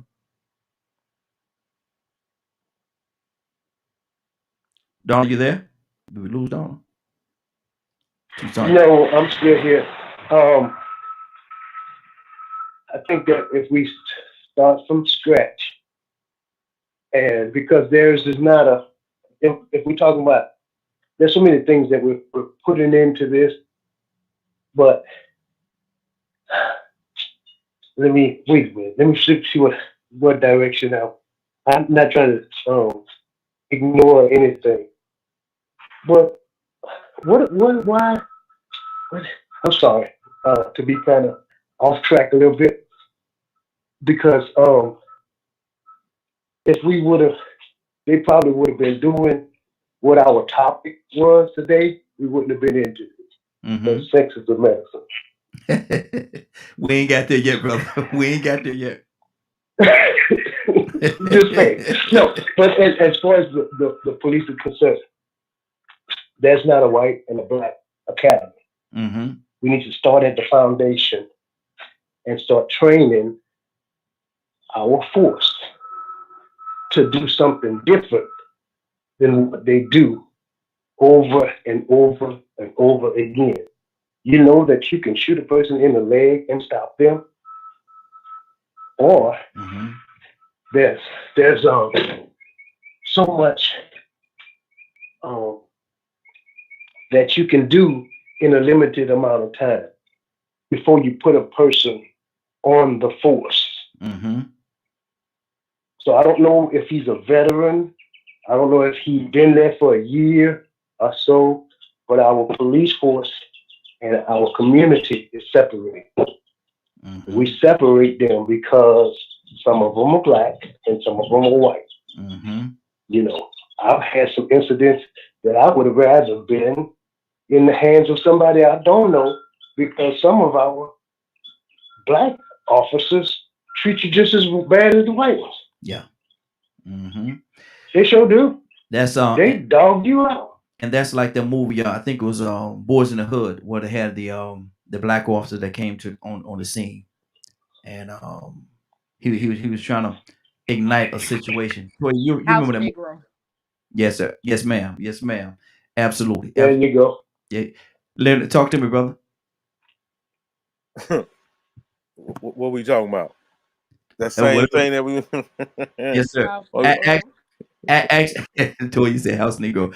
Actually, we're gonna talk about this for a few more minutes. Then we're gonna Right. go shift over to our topic because we hadn't touched that topic at all. Right. So I was just wondering what were you asking me? You saw Boys in the Hood, and Toy was talking about the House Negro, that police officer, and I think you made reference to sometimes they're worse than they look like us, but they're worse than other individuals that don't look like us in how to interact and treat us. Prime example, the one from Boys in the Hood, that police officer is though it is is a movie, is that reality? I believe it is, but that is a script. Mm-hmm. I can introduce you to police officers Wow. that have that same approach to things. Wow. I mean, so it would be I would be telling it would be different if I hadn't been exposed and been in this so long. I have to talk to black police officers the same way I talk to white ones. Mm-hmm. Because I mean, I've been accused of. I sit right in front of sheriffs, whatever, and let them know I'm here to find facts, not opinions. Mm-hmm. And all I'm doing is collecting facts. So calm down. Mm-hmm. Because if there's nothing to hide, you don't have to worry. Yeah. I would love to come and write a report that says all of the great things that you are doing to resolve your situation. But if the facts don't point to that, I'm not going to come out and say that. I may come out and talk to the commissioner about your budget. Mm-hmm. I mean, it's not that I'm trying to be on one or the other. I'm trying to be right. Yeah. I'm just trying to be right. And if I have to be by myself and do that, I will. Mm-hmm. Because that's what I'm concerned about. I don't want to just stand with you just because me and you black and you wrong as hell. Hey. How I'm gonna win? How I'm gonna win? Mm-hmm. Standing next to a loser. Mm-hmm. I mean, that don't at some point we got to be rational and we got to be reasonable. I ain't got to like what you're doing and you ain't got to like what I'm doing, but you have to treat me fairly and ethically. We have a race problem and we have to try to eradicate racism. Mm-hmm. But you got to identify it first. Exactly. And you got to make sure that is what you're after and not and it's not all bogged down in your opinion and how you was raised. That's so crazy. Yeah, I shot somebody today, but the defense gonna be because I came from a broken home. I don't give a darn where you came from. Mm-hmm. I'm gonna hold you just as responsible for what you did as anybody else. Mm-hmm. I'm tired of black people, You don't get a pass because you black. Mm-hmm. And then I'm pretty sure some of our other folks will call in and they'll do what they're good at, changing the subject. See, when I'm talking about police brutality and racism, I don't then talk about black on black crime. And that, because those people got their agenda too. Mm-hmm. See, I don't convolute the two. Because when I come after you with facts and data and a mission. Not just, oh, this is how I feel. No, I want you to stop and decease what you're doing. And every action I take is going to be to make that happen. Good deal. Good. Toya with the T, what's on your heart, sis? Yeah, hey, I feel what's right. You understand what I'm saying? Maybe it's because I'm a woman. I'm a little bit more sensitive when it comes to taking someone else's life, because we birth life, even if I don't have a child. So I'm always going to go with, murder being this last resort. And again, I'm one, like I said, I'm angry, man. And there's a lot of situations to where if I would let the best of myself get the best of me and been a cop, man, oh my gosh, a lot of people would have been missing. Don't mean it was the right thing. Just mean I was in a position and authority to make some things happen. That's all. But still, at the end of the day, as humans, you know what I'm saying? We really got to analyze exactly what we're saying and how we're rationalizing the ability to murder others, and just from experience, I've watched human beings change when they go onto the police force. I've watched people desire to want to be cops and officers. I'm not going to say what town and cities, but I only lived in one for the last 20 years. But when they aspired to want to be a part of the force, they changed those people. They went from non-violent people to violent people of their own spouses and significant others. They would do things. I dated a couple of cops. Never do that again, because I wasn't no way nice. But if you know I got a boyfriend, why are you harassing my boyfriend? Then between me and you, why are you harassing him? He don't even know about you. So I have my own terrible stories and personal experiences that I know drives officers from a personal level that they take to work. And that's what I'm talking about. You know what I'm saying? Them Girl, I know shifting. you wasn't sleeping with the enemy. I started off that way. I was young, Lynn. I was still trying to find my way. I was in a lot of things, and I needed to be covered in a lot of things. You ain't even got to explain it. That's Just your saying. choice. Just saying. But when I found out, you know what I'm saying? Like they don't separate that. You're right. Understand? You're so right. They take that. They look up stuff and find out stuff, and it's deep dealing with them. And it's like when you look at that on a grand level, again, I got those mixed emotions, because I know that all of these officers are not operating out of the utmost integrity for the job. Some of it is personal, and I understand it as a human, being bitter, being angry towards just men. You know what I'm saying? And I could imagine if I was an officer, some of the things I would have done just because I had the power.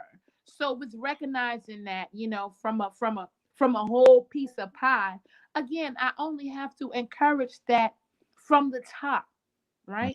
No matter what business you go to, if the little workers are doing that, it's because from the top, the big workers think it's acceptable. That's the culture. That's okay. That's accepted.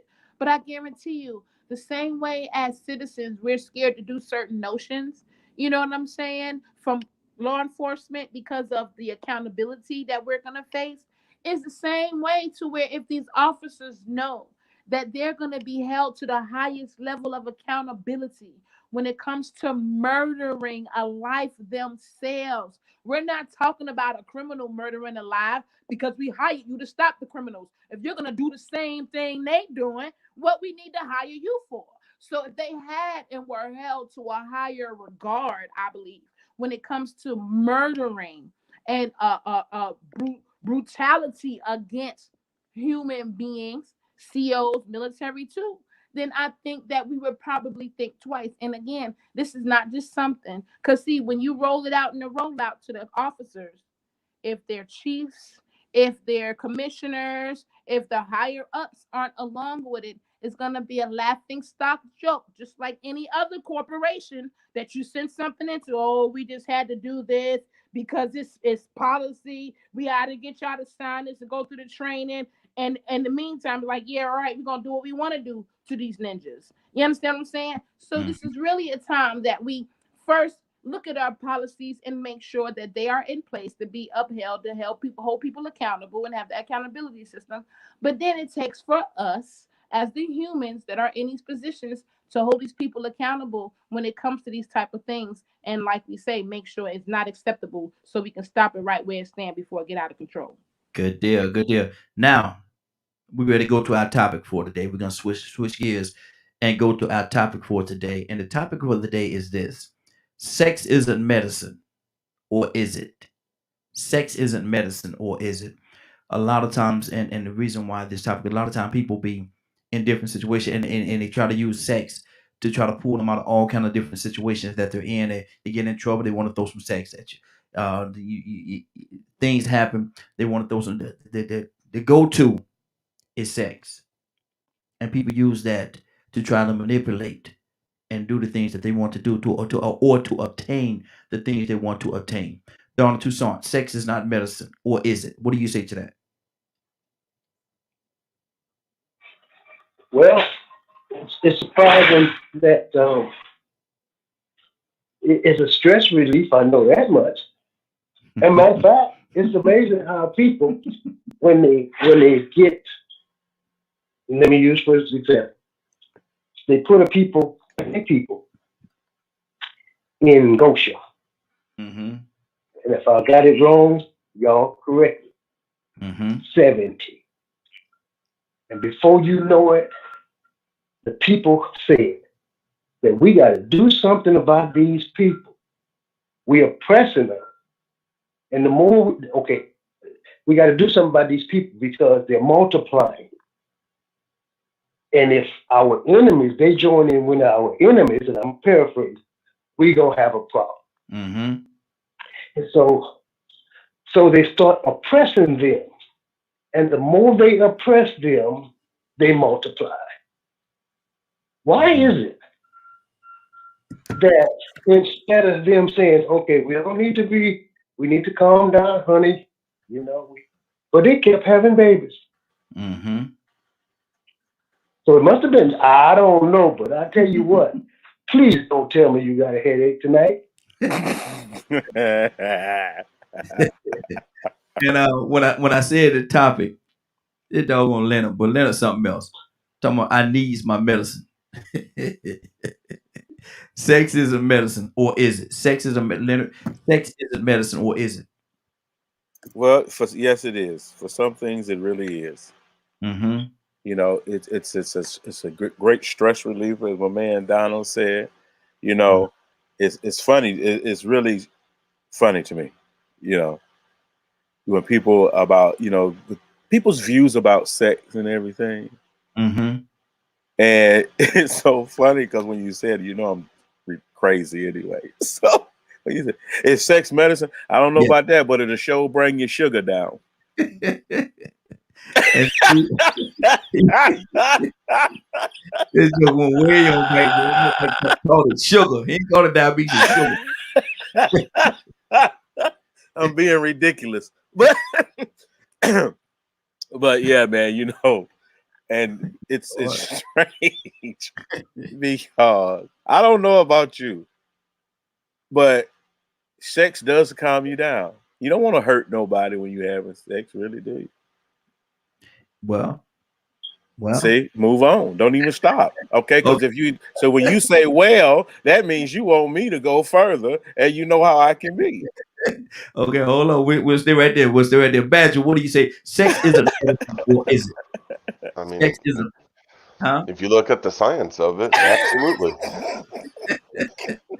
Boy, I knew this was Go on, pull up your research there, Badger. Boy, it's gonna be nasty today. Keep playing with me. Keep playing with me. I'm like, how PG can I stay? Now, hold on. Let me say this. Now, do y'all understand now why I waited to 9:03 to get to this topic? Do y'all understand why I waited to 9:03 to pour this one out? Okay, and we must all bow down to the brother Rico. because Rico is the strongest man on this issue, and I will listen to whatever Rico has to say about it. Lord. We ain't going to Rico right now. Listen, but still, sex is a medicine, or is it?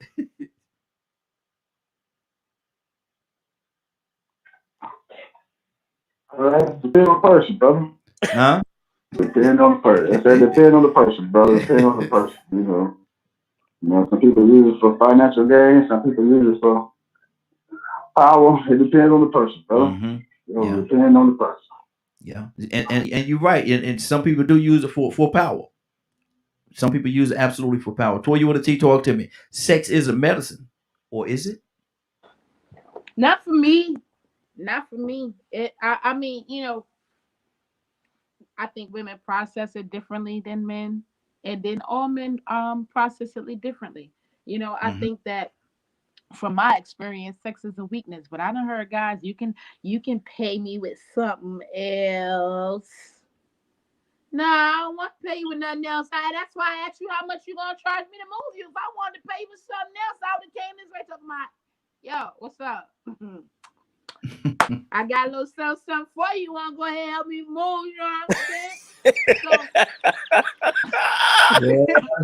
That is why. So it just depends on who you dealing with, because not everybody ain't like that. You know what I'm saying? I know some guys who like, nah, Toy, I don't even want you like that. I want you if you only gonna be with me, man. You know what I'm saying? I don't even want to play no games because you just playing. You know what I'm saying? I don't want no one night and just, you know what I'm saying? So it just depends, though. So for me in this day and age, honey, I'm on strike. I'm the worst girlfriend ever. If you want some booty for me, you ain't getting none. So let me go ahead and tell you that now. But I do everything else. We can go out on dates. You get massages. We go on trips. We do all that. But you ain't going to get none from me. So if you need some medicine, you going to die fooling with me, because I ain't got nothing for you. Rico, come on, brother. Good morning, sir. How you doing this morning? Rico. Man, Ryder, how y'all doing, man? Hey, doing good. Sex isn't medicine, Rico, or is it? You being kind about it, but you really mean to say is sex is a drug. Mm-hmm. And it is, you know what I'm saying? Well, I ain't gonna say it's a physical drug that you take that's man-made. It's natural. Mm-hmm. Same signals to the brain that a lot of drugs does do, a lot of narcotics or whatever. So it is like a drug. And if you are OCD, well, I put it this way. If you participated in it before marriage and you continue to participate in it, it definitely becomes a remedy. It can be a remedy for your financial woes. It can be a remedy for your position that you Preach. don't in, so you want to rise. It can always be an elixir. And it also, if you are obsessive compulsive like me, it can be used as a point of value or worth. Abuse it, like crack or heroin, or like the narcotics that pharmaceutical companies prescribe to you. So yeah, it is definitely a drug, but if you want, if you use it correctly, it will be a medicine. And actually, it's it's good exercise too. Great exercise, the best exercise you can have. Lord, I tell you one thing: you don't get tired doing this push-up. You don't get tired. You don't mind doing them push-ups right now, man. I take that back. I take that back. Sometimes you get a little too comfortable, get a little too lazy. You might get there. You can. Well, look here. With Leonard laughing like he laughed, I'm kind of hesitant, but I'm gonna go to him. Go ahead, Leonard. What's on your heart, brother? Oh man, I listen to Rico with stuff like this. Rico is the one practicing abstinence, celibacy. So especially I look up to him and Cassandra on this issue because they win in it. They're in control of themselves when it comes to it. So you can't use it against them. As a weapon because they've controlled it. So like Rick Man, he hit it like I knew he would. He hit it dead on. It could be. You mean, is it a drug? Yeah. Is it a drug? That's the best way to put it. How addictive is it? And look at y'all watch this now. Y'all watch this, everybody. Bishop, good morning. How you doing, sir? I'm great. How you doing? Hey, doing good. Watch this, y'all. Ain't no telling where this fella here get ready to go. But Bishop, sex is not a drug, or is it? A medicine. I'm sorry, a medicine. Sex is not a medicine, or is it? What you say? Sex? Yeah, sex. Yeah, Leonard, you The heard word it, is huh? We I'm gonna tell you what. It's for some that don't think it is, but it can be used as a drug. It can be addictive, and they can help satisfy some of that stress. mm-hmm. So What? Look, So I'm can wondering. the jog. Uh-oh. what you She said she said so can the job. The job can too. say? Yeah, but yeah, okay. Man, you trying to start them? You know how I am. Don't catch up. You acting up early this morning. Hey, sex is not a medicine. Hey, Or Raheem, yes, like, sir. if you can have orgasm doing a job, man, I'd be a marathon runner. You can't get that from jogging, man. No. I'm embarrassed. I'm just embarrassed about it. I'm just embarrassed Why are you embarrassed? because it weakens you. Mm-hmm. I hate the fact that I want it like that. I hate it. I hate it, man. I hate it, man. I've been married, so I'm with one person. Yeah.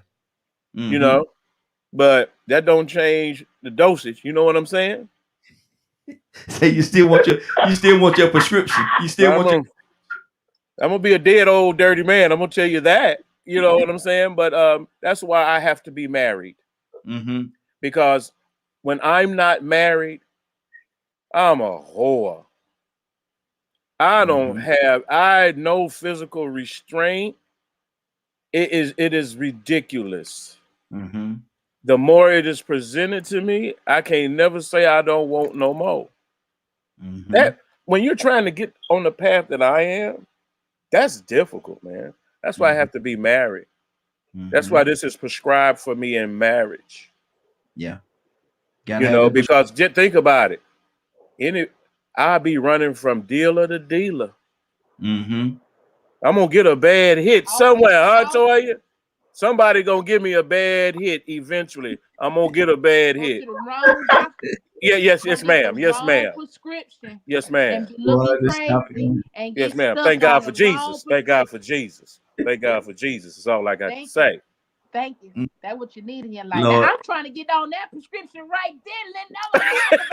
Forget buying the cow. You got to buy the whole pasture. And Jesus got on lock right now. Thank you, Lord. What you talking about? Now y'all wonder. Now y'all wonder. We talked this morning, and I know y'all wondering when I ain't gonna get to the topic. This is the reason why right here I waited to 9:03. I'm saying I'm gonna wait as long as I can before I get. Yeah, before I get. Go ahead, Donna. Go ahead, Donna. I know something. Go ahead. Hey, look. Okay, I was just visualizing. Oh, Lord. Even at the beginning. Mm-hmm. Rico.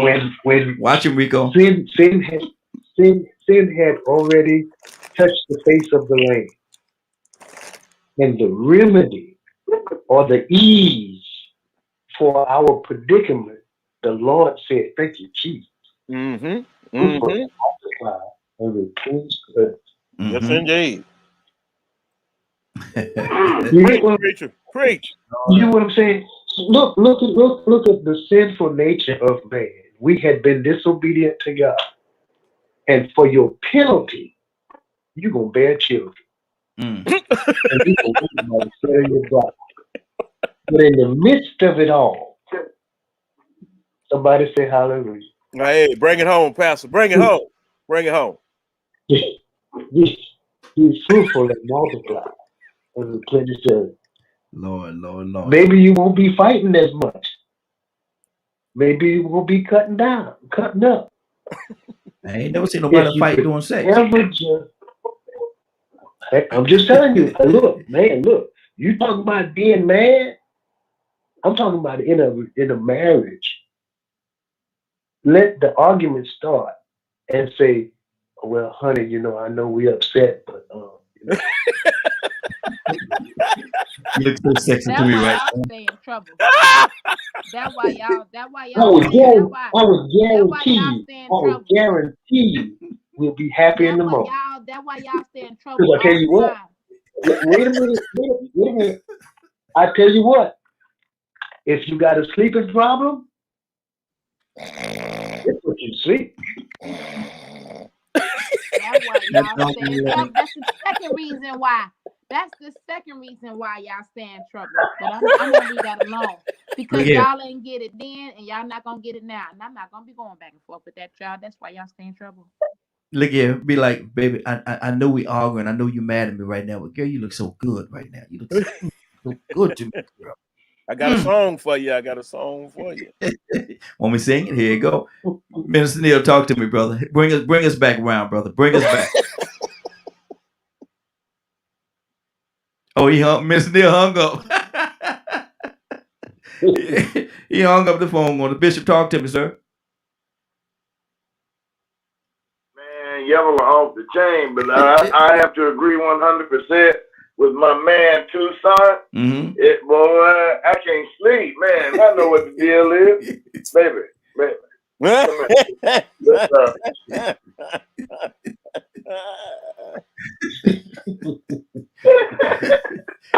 Boy, look at what's the day? Is the day Wednesday? The day must be way out Wednesday. Rico, the day must be Wednesday, brother. Talk to me. It should have been. You know, it's wild how much of a medicine or a drug it can be, because sometimes a man or a woman can use it to reel somebody back in when they don't mess up. Mm-hmm. They still got that dope. They got that good dope. So basically, you say she gave him some of the act right. Good dope. Good dope. And I mean, either way around. I mean, man, you be like, man, why she won't go nowhere? He keep dogging her hours. Hey, working with a monster. That act right. Same way. But you know, some people might see this and might not be feeling too humorous about it. Mm-hmm. Because it was used as a weapon against them.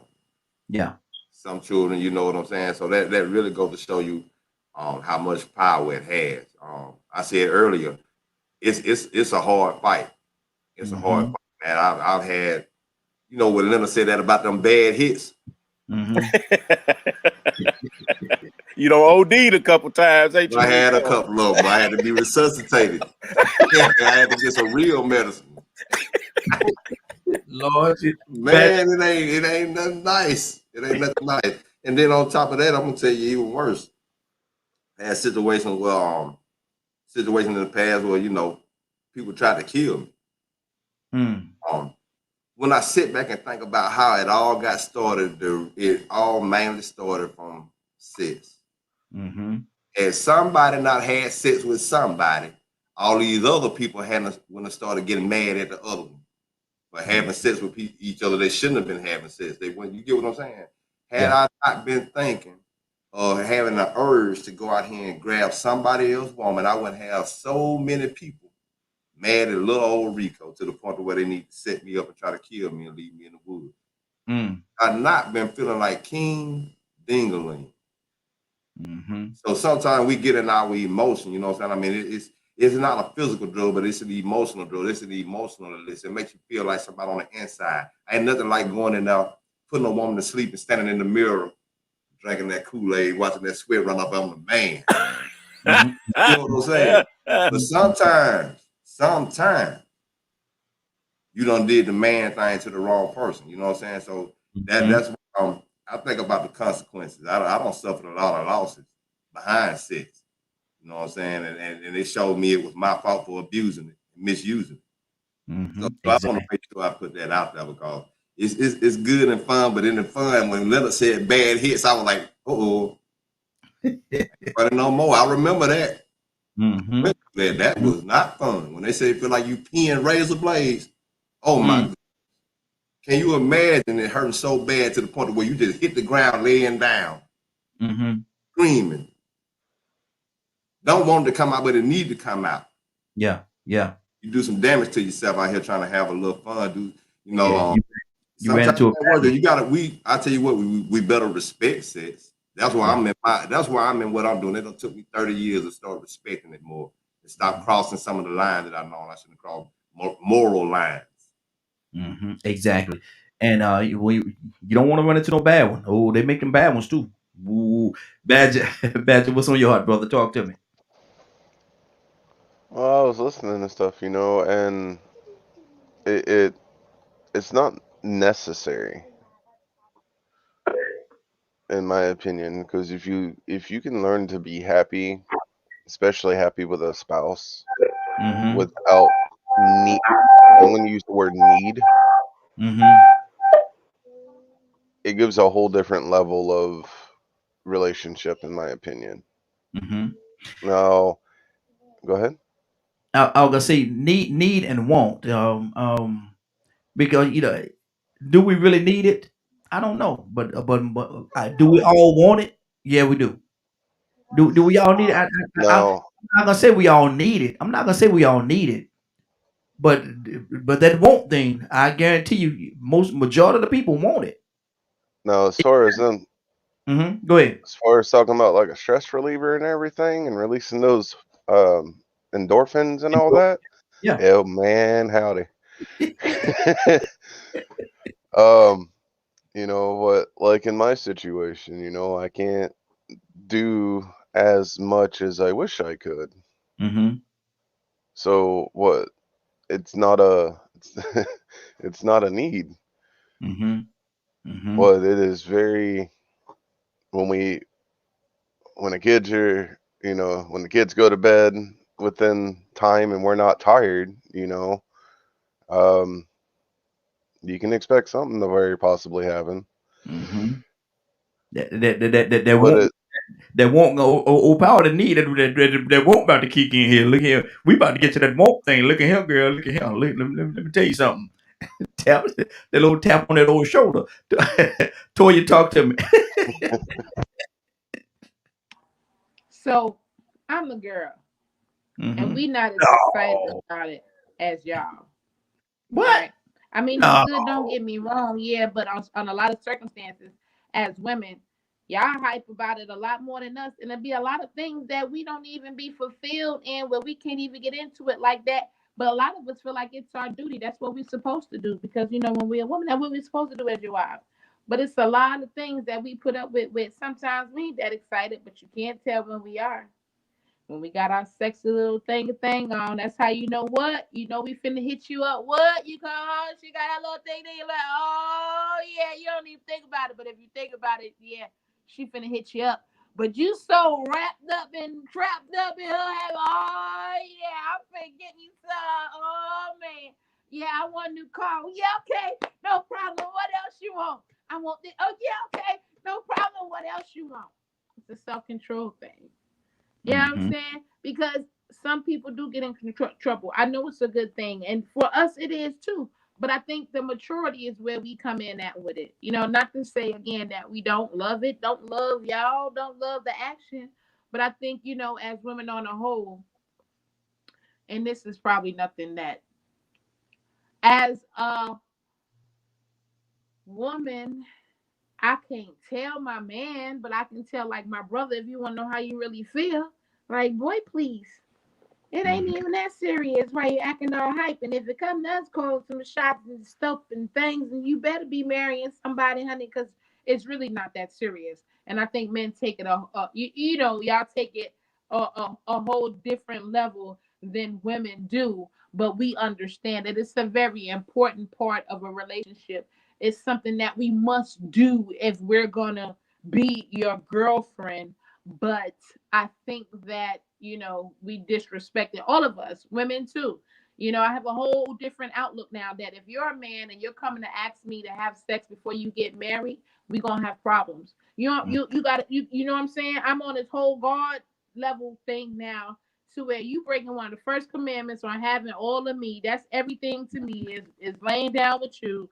And if you're not willing to come over here and take care of me and love on me, you know what I'm saying? Then I Mm-hmm. can't be laying down with you. It's not, I don't care if you don't know, I don't need much taken care of. You know what I'm saying? I Mm-hmm. don't need much to do. That's up to you to find out. But if I'm gonna be laying up with folks, I'm on a whole different level now. Gotta buy the whole pasture. You gotta have equipment ready. Gotta have the labels Like ready that, to she put that thing on the scratching. market. We're gonna go ahead and make the thing boom. Ain't gonna be no one-sided thing around here, partner. Mm-hmm. And I'm gonna tell y'all something. It's much easier. It's much easier to ride the bicycle when the kickstand is up. When the kickstand is down, and we in that situation, you got. Go ahead, daughter. I hear your. I don't even know what you meant by that. But when the kickstand is pointed, and man, look at him. oh, Right. okay. Anyway. Yeah. Okay. Okay. Oh, anyway. Mm-hmm. I was thinking in all of this. See, if we had the contents right, the prescription right, mm-hmm. it would be okay. Okay. But because we contaminate it and we want to have an overdose, then that's where we go wrong. Mm-hmm. You know. I think an unmarried man addressed this matter, and it said he started off. It says, "Look, it's better that a man would not touch a woman, mm-hmm. but to avoid fornication, let every man have his own wife, mm-hmm. and let every woman have her own husband." Mm-hmm. Remedy. That's the prescription mm-hmm.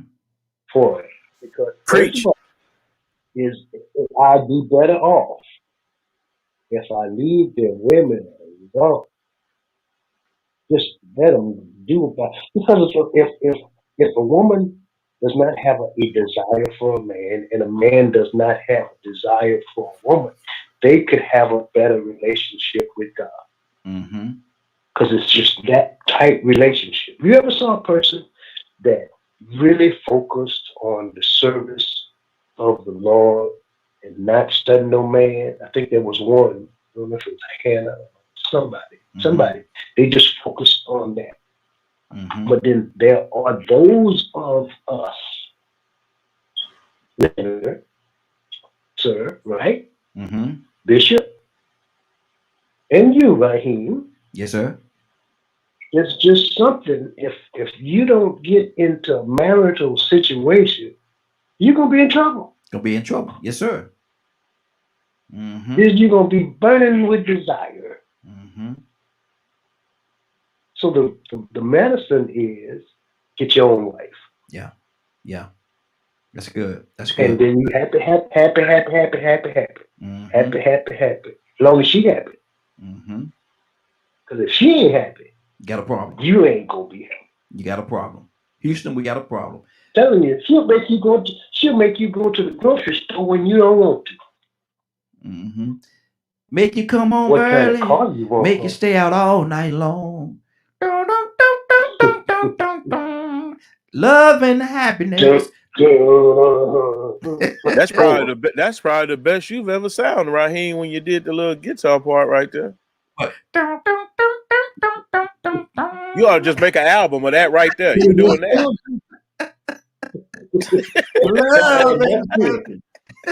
No, don't do too much else. Just do the guitar part. So hold on. Right there, got it. Nailed it. That's a whole album of the guitar part, man. That's crazy. Don't say. Love and happiness. Go ahead, man. Yeah, I can't even imagine the whole album. Raheem. Turn my microphone up. Turn my mic up. Billie Jean is not my lover.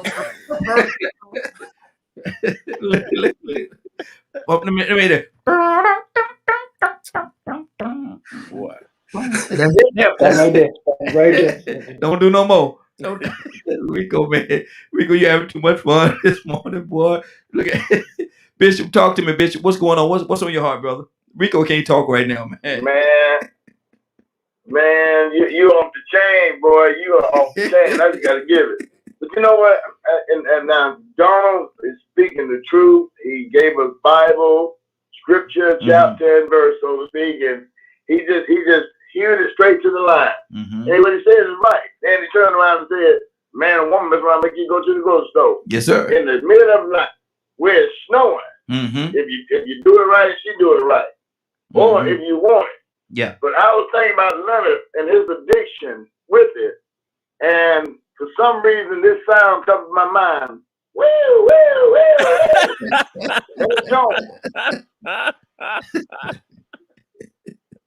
Yes, sir. I love the way Donald. He OD. Mm-hmm. EOD. Man, we gotta get him to he OD'd on it. Yes, sir. And right, and it's difficult, because one, I've been abstinent at times as well. Mm-hmm. But it was for a particular purpose and a particular reason. Mm-hmm. But I love the way Donald explained it. Mm-hmm. And actually, this is one of those things I think that was it Paul said, you can't it's not for everyone, but if you burn it, you need to marry. Yeah, get a wife of your own. Everybody can't do what Paul did and just say, I'm just with the Lord now. I'm not carnal anymore. Mm-hmm. That was Paul, but he said that ain't for everybody. Even Paul said it wasn't for everybody. Mm-hmm. And if you can't contain, think about it. If you can't contain, that means it's a little more to the story. If you can't contain, yeah, that's a struggle. Sound like to me. If you can't contain yourselves, how much of a weakness is that? Well, I mentioned to someone yesterday about people trying to make wrong right and right wrong and all these comparisons. Mm-hmm. And think of where our society is, and think about, I'm gonna use the slut shaming campaign. Mm-hmm. If you're a slut, you should be shamed. Mm-hmm. That's not decent. Mm-hmm. You control that. You control your character and what you do. But don't think that you should be running around here just being completely immoral, doing whatever. There's a price to pay. And a lot of people have paid that price with their lives, some of them. So we have to really be careful. I was even an activist when HIV and AIDS. I was passing out condoms too. Mm-hmm. I ain't caring nothing about your sexual orientation. All I know you need to know is this is something out there trying to get you, buddy. Yeah. And you can't trick it. You can't think you better than it, because it'll kill you. All over lust. Mm-hmm. All over lust, people have lost their life. Look at Rico say, his folks want to take his life. Yeah. Because he messed around with maybe somebody they like, or they was married to. That's how you get killed. Mm-hmm. I know people been to prison 20 years and now they out. And you ask them, he said, you know what? I probably would have made the same decision. That's how to get you. Mm-hmm. You lay down and do 20 for murder, straight murder, all because of it. So it has to be disciplined. Mm-hmm. When I first moved to Georgia, that was one of my biggest issues. And I used to call my mother about it. And I used to say, you know what? Pray for me. Because I got all the wrong I want right here at my doorstep. Whatever I want, I can have. Absolutely. That means I got to be disciplined about it. Because ain't nobody else going to discipline me. But see, Leonard, a lot of people don't have that discipline. A lot of people don't have it, especially when they're of a certain age. When they in 20 in them 20s, man, look at him, man, look at him. They turning down nothing but your collar. Exactly, and don't want to turn that down because you might find a wet spot in the collar. We have some very aggressive. I feel sorry when I'm using with cases with young boys in schools. Mm-hmm. And they don't got into some stuff. Now here this boy sitting here with a scholarship and everything, and some little girl don't send him a text message. Mm-hmm. Come see me out in the field. Mm-hmm. And now you a sexual predator before you left high school because that little girl was in the 10th grade. You was getting a graduating senior. Exactly. She initiated everything. Mm-hmm. What is a young boy supposed to do if grown men have a hard time containing? Mm-hmm. Imagine. So Goddess, the blondes have more fun? Oh my goodness, Goddess don't switched it up on us, boy. the blondes have more fun. I just want to ask the question. The blondes have more fun. I don't know. I'll tell you about this summer. I bind and rebuke that hot girl summer demon. Oh, Rico, hold on, everybody. Rico, I need your help, Rico. I need your help, man. You ready? What's going on, man? Ready? Oh, we're ready to rebuke it. We got to rebuke because I rebuke in the name of Jesus. Hey, was she happy with it too? Boy, she happy. Listen, we asking a question this morning, and we're making a statement. I want to hear your heart on this. Sex is a medicine, or is it? It's a medicine. Mm-hmm. It's What's a the medicine. What's the prescription?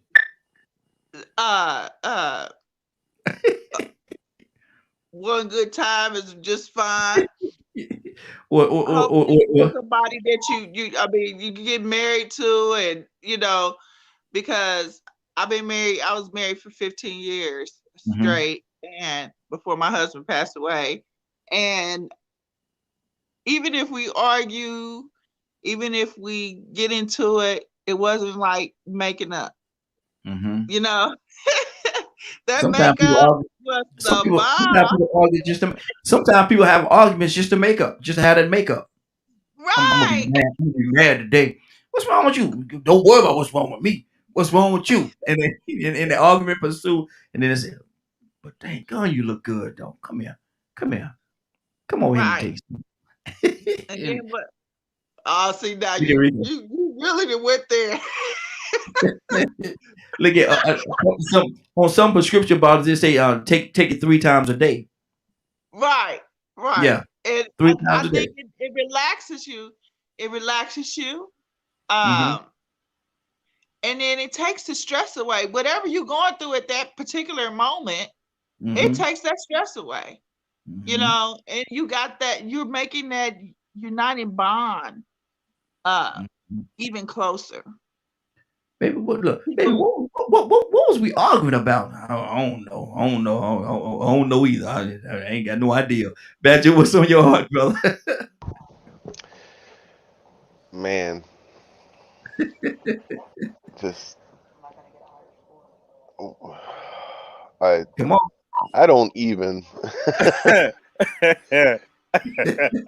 like. Don't hurt yourself, Badger. Oh, my wife can do that all by herself. Nothing. Gotta say what?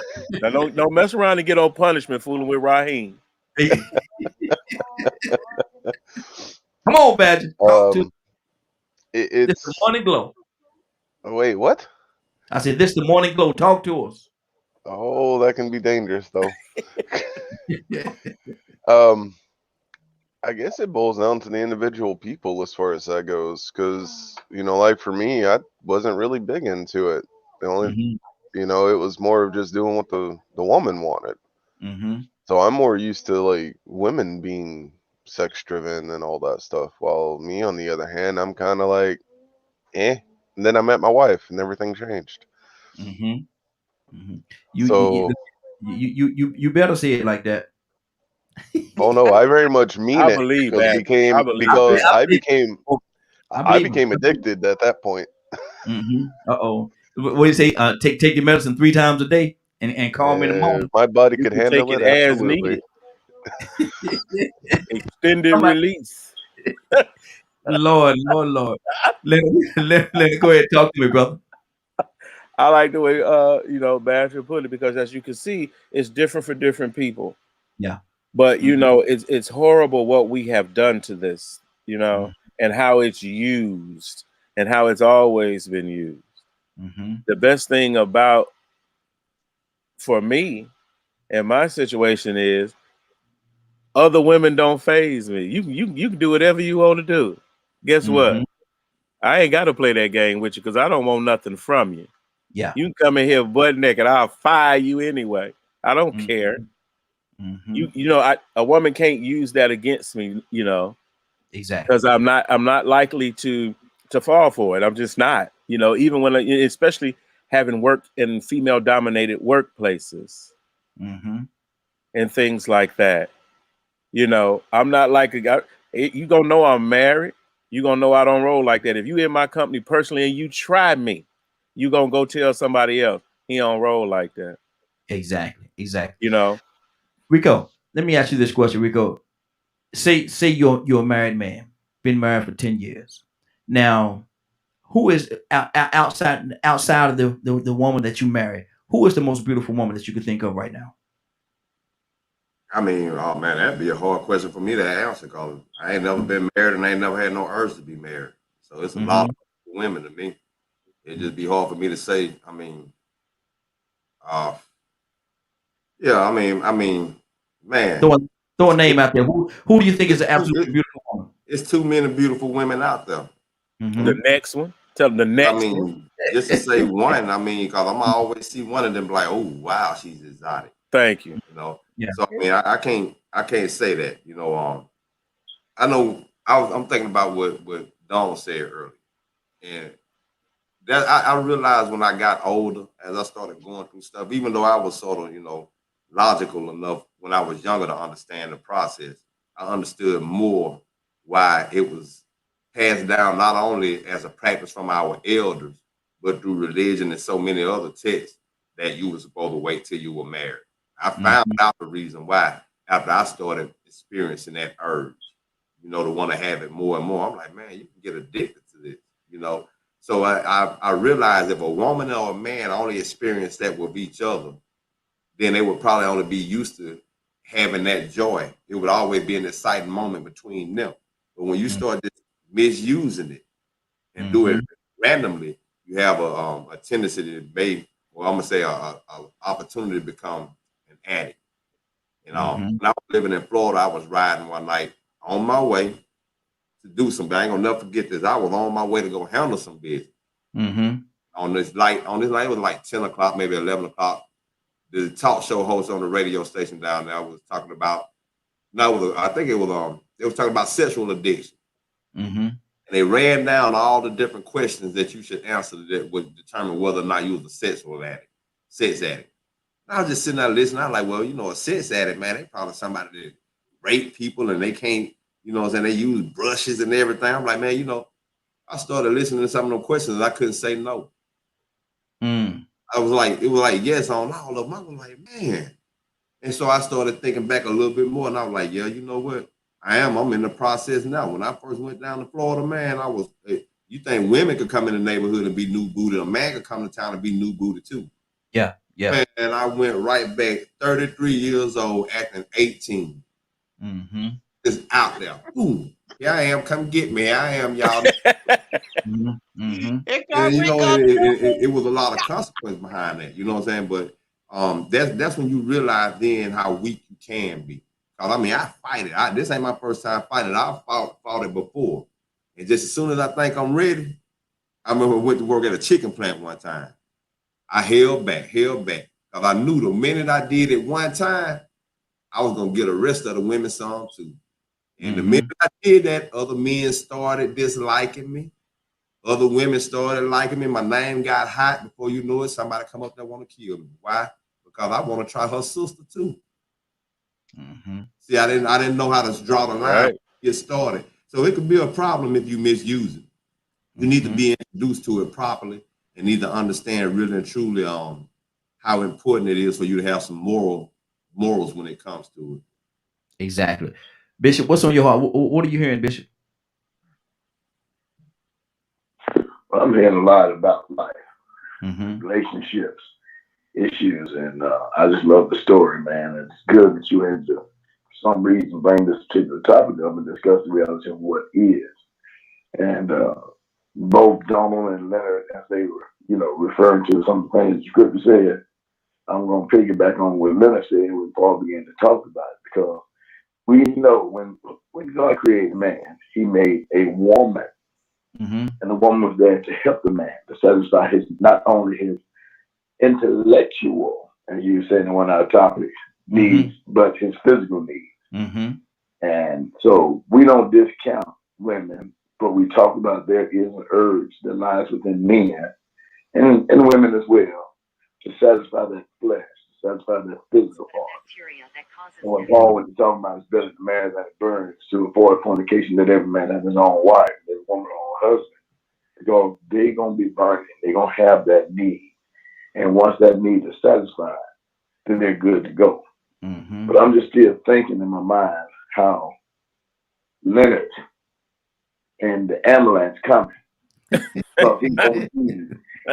Mm-hmm. Exactly. Goddess, talk to me. I am just so glad that Rico came real with that, because by me also being a biker, and there's a difference between a social club and a biker girl. Mm-hmm. And the social club get after those men like that. They really do. Oh, he's new to the scene. Oh, he's new booty, and it's over. But us biker girls, because we're not there just to, holler at this guy, holler at that guy. We're there to ride motorcycles, actually. Mm-hmm. That's what we do. So with that being said, majority of us turn around and look at these guys that we know that are passed around. We look at them like, nah, he been passed around too much. You know what I'm saying? So they get that same stigma. People think, but women can't go sleep with, and that's always been another thing. Women can't go sleep with 2 or 3 men and still have a positive personality, a positive person, a positive reputation. Mm-hmm. Yeah. Mm-hmm. They can't go sleep with 2 or 3 men and have a positive reputation. But men go sleep with like 10 to 20 different women, and they still people still wonder. I always thought that was an unfair situation. A hoe is a hoe is a hoe, is my personal opinion. Yeah. So, but personally with me, I don't want to share mine, and I don't want to share myself with just anybody.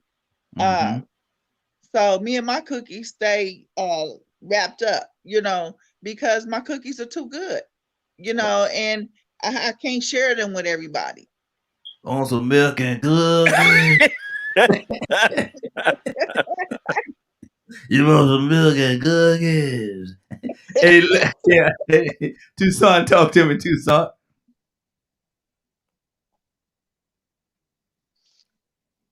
Tucson, wake up and go to sleep. Wake up and go to sleep. Tucson, you there? Yeah, I'm multitasking and having fits about it. But yeah, the way we do messes us up. That's a short story of what I'm trying to say. Okay. The way we because we have overdosed off a good prescription. And then because it'll get you killed too. Yes, sir. For real. You ever seen dogs?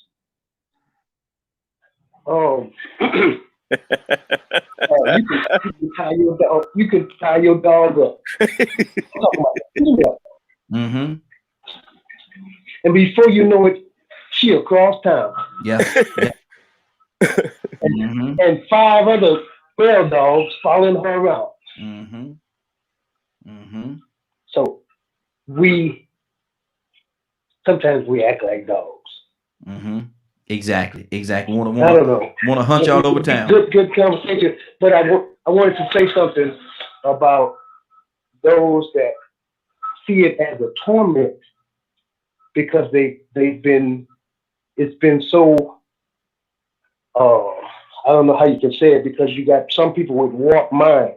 And I can't understand that, because their remedy is to take our children and mess them up for life.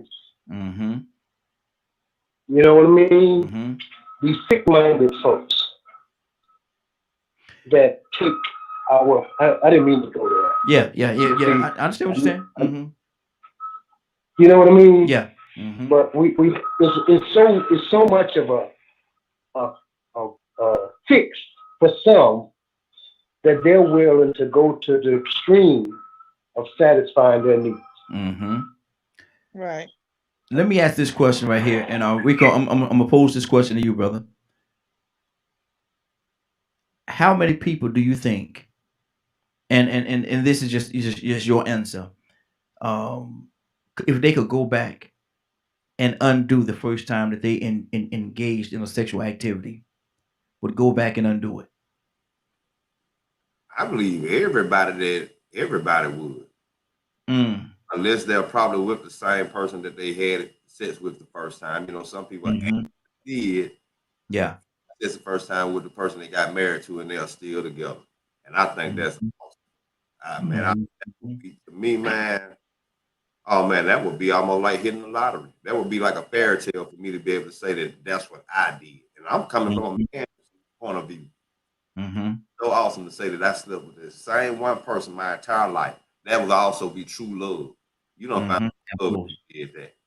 So Mhm. like with so many divorces and um false paternity results, or you know what I'm saying, all these different things that happen in life and in society today, a lot of people regret the first person or the first time they did it, because some people don't even remember or know what the first person they have sex with is. Yeah. Yeah. Mhm. So it doesn't mean as much as when we were coming up. We heard people talking about it. It meant a lot. That's who I lost Mhm. my virginity to. That's who I lost my virginity to. Now that's not even a conversation. I don't hear it, but I'm not young, so that's probably why I don't hear the conversation. Mhm. But Man, through listen. media and mainstream, you don't even hear that anymore. If somebody come in and put $1 billion on the table right here and say, Raheem, go find Jennifer. The first girl I was with, her name was Jennifer. And if you find her, you can have this $1 billion. If you don't, I'm taking it with me. Man, you take that money on with you, brother. I don't even know whether she's still living or dead, man. I have no idea. I have no idea. Hold on, Raheem. Yeah. You know, sometimes you have to tell a story, and I be. But what was that again about the billion? Look here, if somebody bring $1 billion and put it on the table, they put it on the table and they say, look here, Raheem, go out there and find Jennifer. And if you Was it find good? Was it good? can I be totally transparent with Rico you? Yeah. nasty. Rico nasty. Yeah, we go nasty. But I don't even know because I was 8 years old, man. I don't know. I Okay. don't know. Okay. Yeah, Yeah. I, Yeah. I, I was Okay. 8. You know what I mean? So I don't know. I just know Jennifer was older, and we was out in the field, and Jennifer wanted to show me something. I'm 8 years old, man. I don't know. I don't know what I'm doing. I have no idea. You know that all that stuff, man. But, outside of that, you have no idea. I was too Look, young too. I was too You were young. taking Like advantage of it. Yeah. like yeah. your situation, Raheem. It's not like Mhm. that type of situation. It's matter of fact, it's a little too similar. Yeah. It's a little Yeah. too similar. Exactly. Yeah. Jennifer. I remember her name. Her name was Jennifer. I remember her name. I don't know don't remember what her last name was, but her name was Jennifer. And like I said, I was 8 years old. She was older than I was, and she wanted to show me something. We was out in the field. She wanted to show me something. She See, showed it that's to me. wild. That's wild because I believe, I ain't gonna say that, but between the three of us, I can say mine started out like that early. But I Mhm. knew what was going on. I was already curious. I didn't know about the end result. I just knew where Mhm. you put everything and what you need to do. But Mhm. I think that really is an indication on how valuable it is for parents to start being more in tune Yeah. with Yeah. what the children are doing. Because if we Mhm. our virginities at that early of an age, and I know other boys too, that Mhm. Mhm. virginity at an early age, just like me. And I tell people sometimes how young I was. Hey, you lying, you couldn't even get erected. Man, listen, yes, I was. Yeah. Absolutely. And I Absolutely. think So, maybe because of my first experiences is the reason why I am the way I am today. Mhm. You know, I don't act the same around women like other guys. I ain't Mhm. never had to ask for none. Yeah. exactly. So I ain't never had to I heighten don't pursue women like that. I don't. I'm not. Matter of fact, most women would probably say he may not even be into women. I'm very much into women, Mhm. Mhm. It but ain't I no don't big even deal. come at you like that because of the I'm not cheating. climate. Think of our I'm not cheating. climate. Mm-mm. I never wanted to be that guy. I just never wanted to be that guy, and I wanted it to always be what she wanted. Yep. Yep. And Because one, if she wanted, that absolves me of anything. Mm-hmm. I mean, I was very, and even when I was younger, and that thing had became popular with some guy, you hear this rape thing and all that. Oh no, sir, no. I don't want to be nowhere near nothing like that. That doesn't appeal to me sexually. It doesn't at all. So I am not very aggressive with women. I never was. But let me tell you, it was something about that drew them, I guess. I sit with you all day, and you gonna try me, and you gonna realize I must be in control. I have to be. I can't let you knock me off my square like that. I have to be in control, and and you have to bring it and lay it down, and it has to be evident that you want me to have it. I don't do the cat and mouse game. That was taken from me. I don't. No, I can't. I can't enjoy anything like that. I never have been able to. Exactly. Badger, talk to me, brother. What's on your heart? Oh man, this is such a strange conversation, topic for me, because I have a very different mentality. It's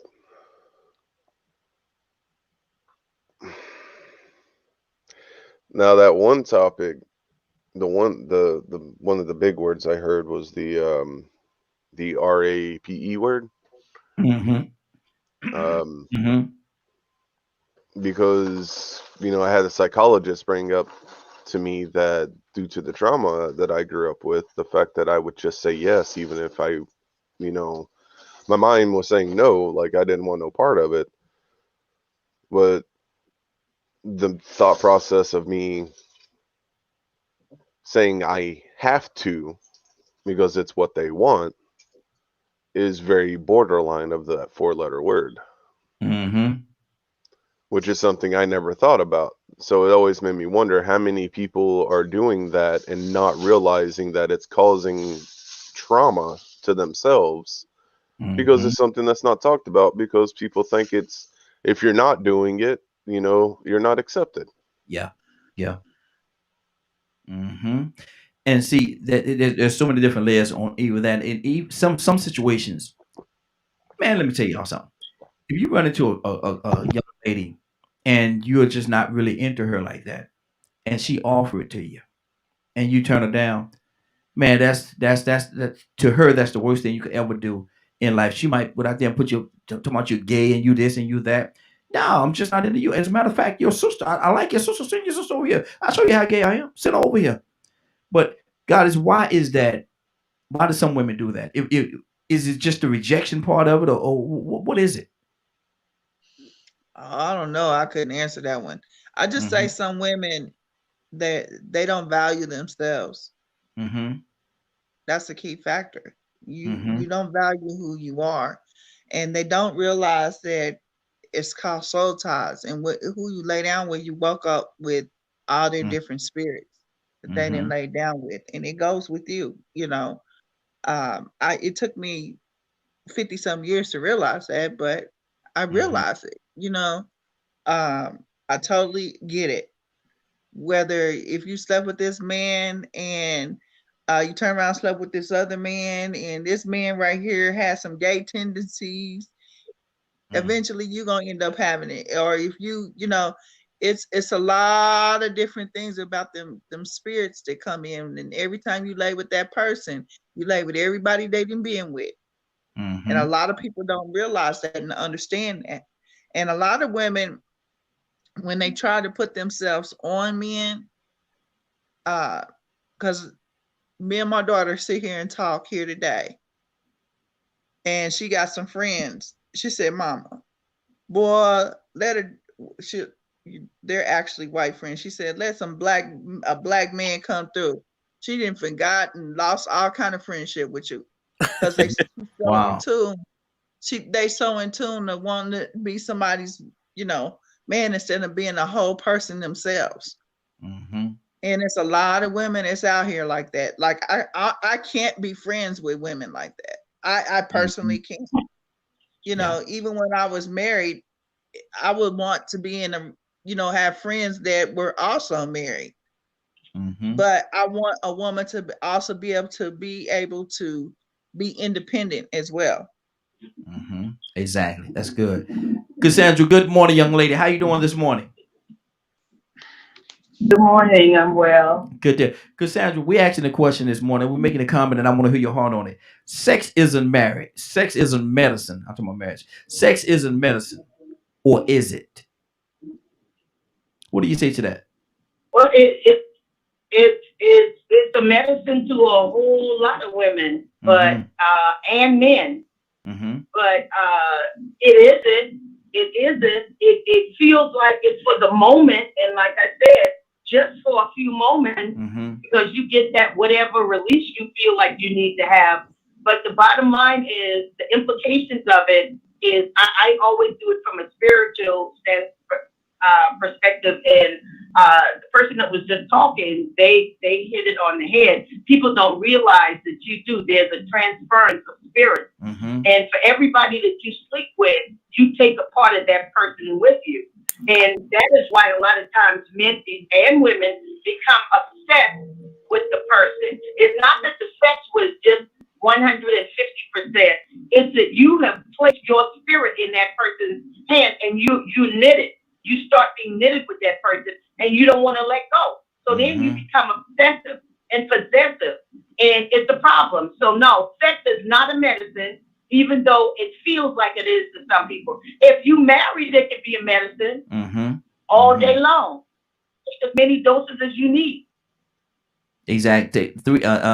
Take 3 doses and call me in the morning. But let me ask you this, and we 3 doses and call the doctor in the morning. Exactly. I need a patch. I need a patch. Lord, we're going to get out of here, man. It's 10 o'clock. But Bishop, let me ask you this question, Bishop. What is the craziest thing that you've seen somebody do for this whole thing? Hide across the street and hide in the bush and all that crazy stuff because they don't get a prescription from somebody that they shouldn't have got a prescription with, and they realized the prescription was just a little too strong.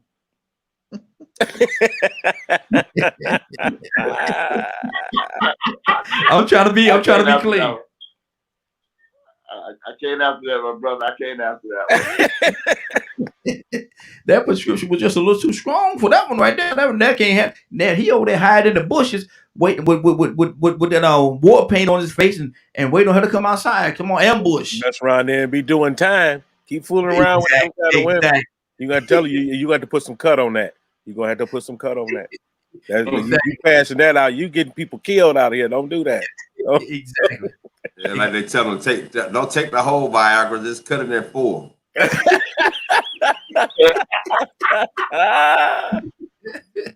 Lord, and see now y'all understand why I waited to what time I started this topic at 9:03.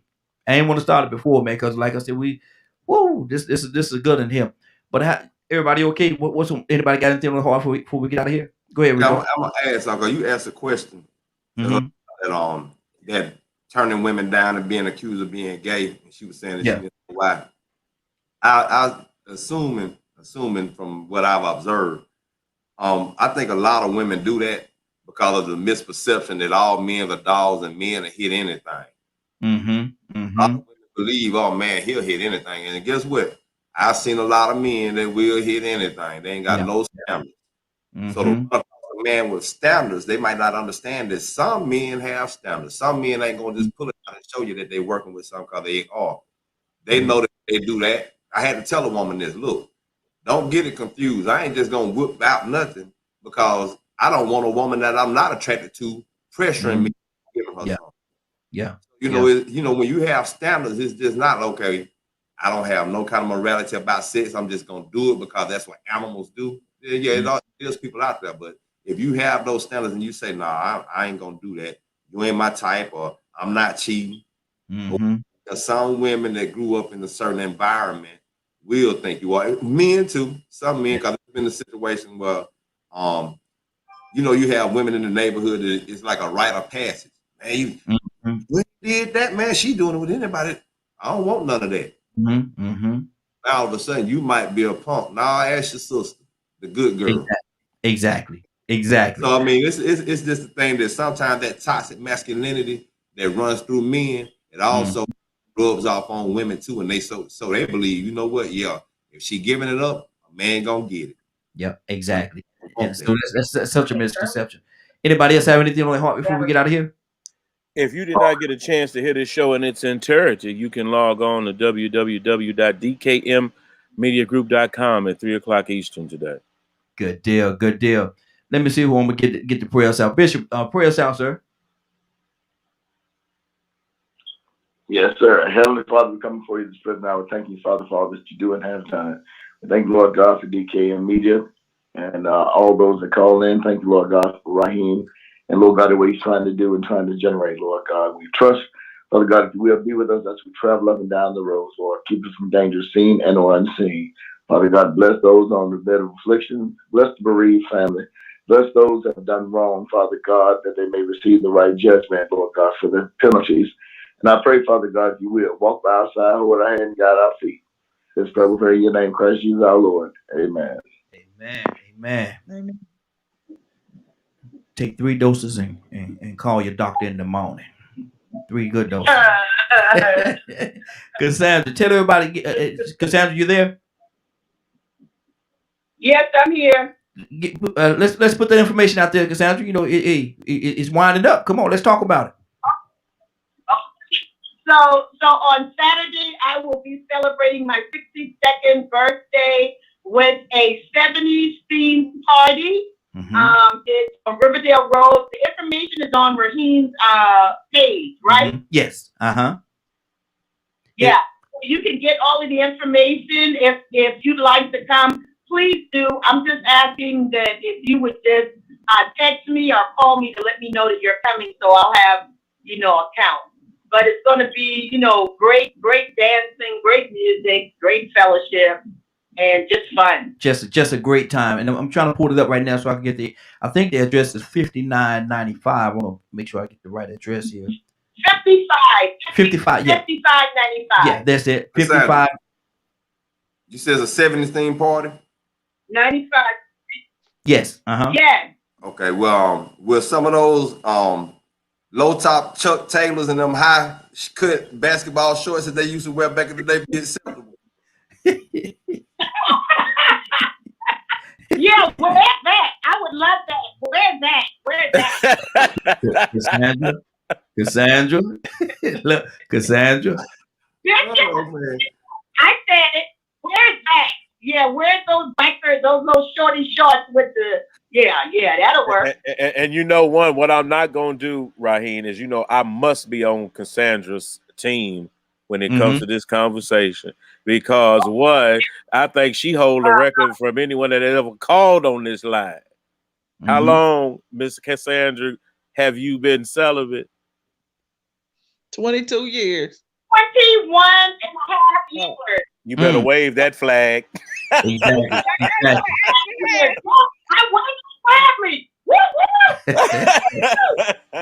and she's happy. Yeah. People realize she's happy.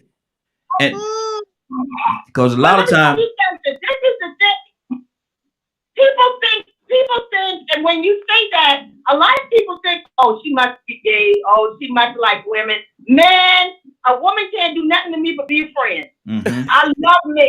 Mm-hmm. But I'm not going to compromise my position in God to say that I'm with a man. And that's not going to happen. So 21 and a half years strong. Awesome. And look, and like Rico say, you ain't mad, because most of the time people say, ain't getting none, you get angry. People have a tendency, they don't get none, boy, they get mad. What's wrong with you? Hey, you need to go ahead and break them off. Grouchy. They don't like nobody. Why you happy? Cut it out. Just cut it out. Y'all horrible. Stop it. You better go and break them off or something, but it ain't gonna be no happy house. I'm telling you. 21 years. They'll tell you in the hood too. They'll tell you, well, you need to go get you some. You tripping. Exactly. And I think Bishop said this one time before, man. When she mad at you, go home, you open the door, you throw your hat in there. And if she don't throw your hat back out, you can go on back in. But if you throw your hat back out the door, don't go in there. Go and find something else to do for a little bit. It ain't quite time yet. Don't need that in my house. Make sure you grab everything. Don't leave exactly. Throw your head, open the door and just throw your head in there and wait. Nah. No, It's gonna look be at good. Exactly. It's 10:08. It's time for us to get out of here for today. I want to thank everybody for joining us, and more than that, I want to thank you for allowing DKM Media Group and Associates and the Morning Glow to be a part of your day. It's 10:08. You're about to exit the Morning Glow, but before you go, I want you to do me two favors, if you will. One, I want you to continue to pray for us because we're certainly praying for each and every one of you. Number two, why this is real simple. I want you to go out there, find somebody, and give them a hug because you never know. It could be the only hug that they get, or it could very well be their last. Love you, and ain't nothing you can do about it. Have a great day and a better tomorrow. We shine some of this light on you from the Morning Glow. Take it out there into this wicked and cruel world that we live in and let your light so shine. Take an opportunity, if you don't mind today, give somebody some love. You just might find some love in return. Won't that be a beautiful thing? Love you. Take care of each other.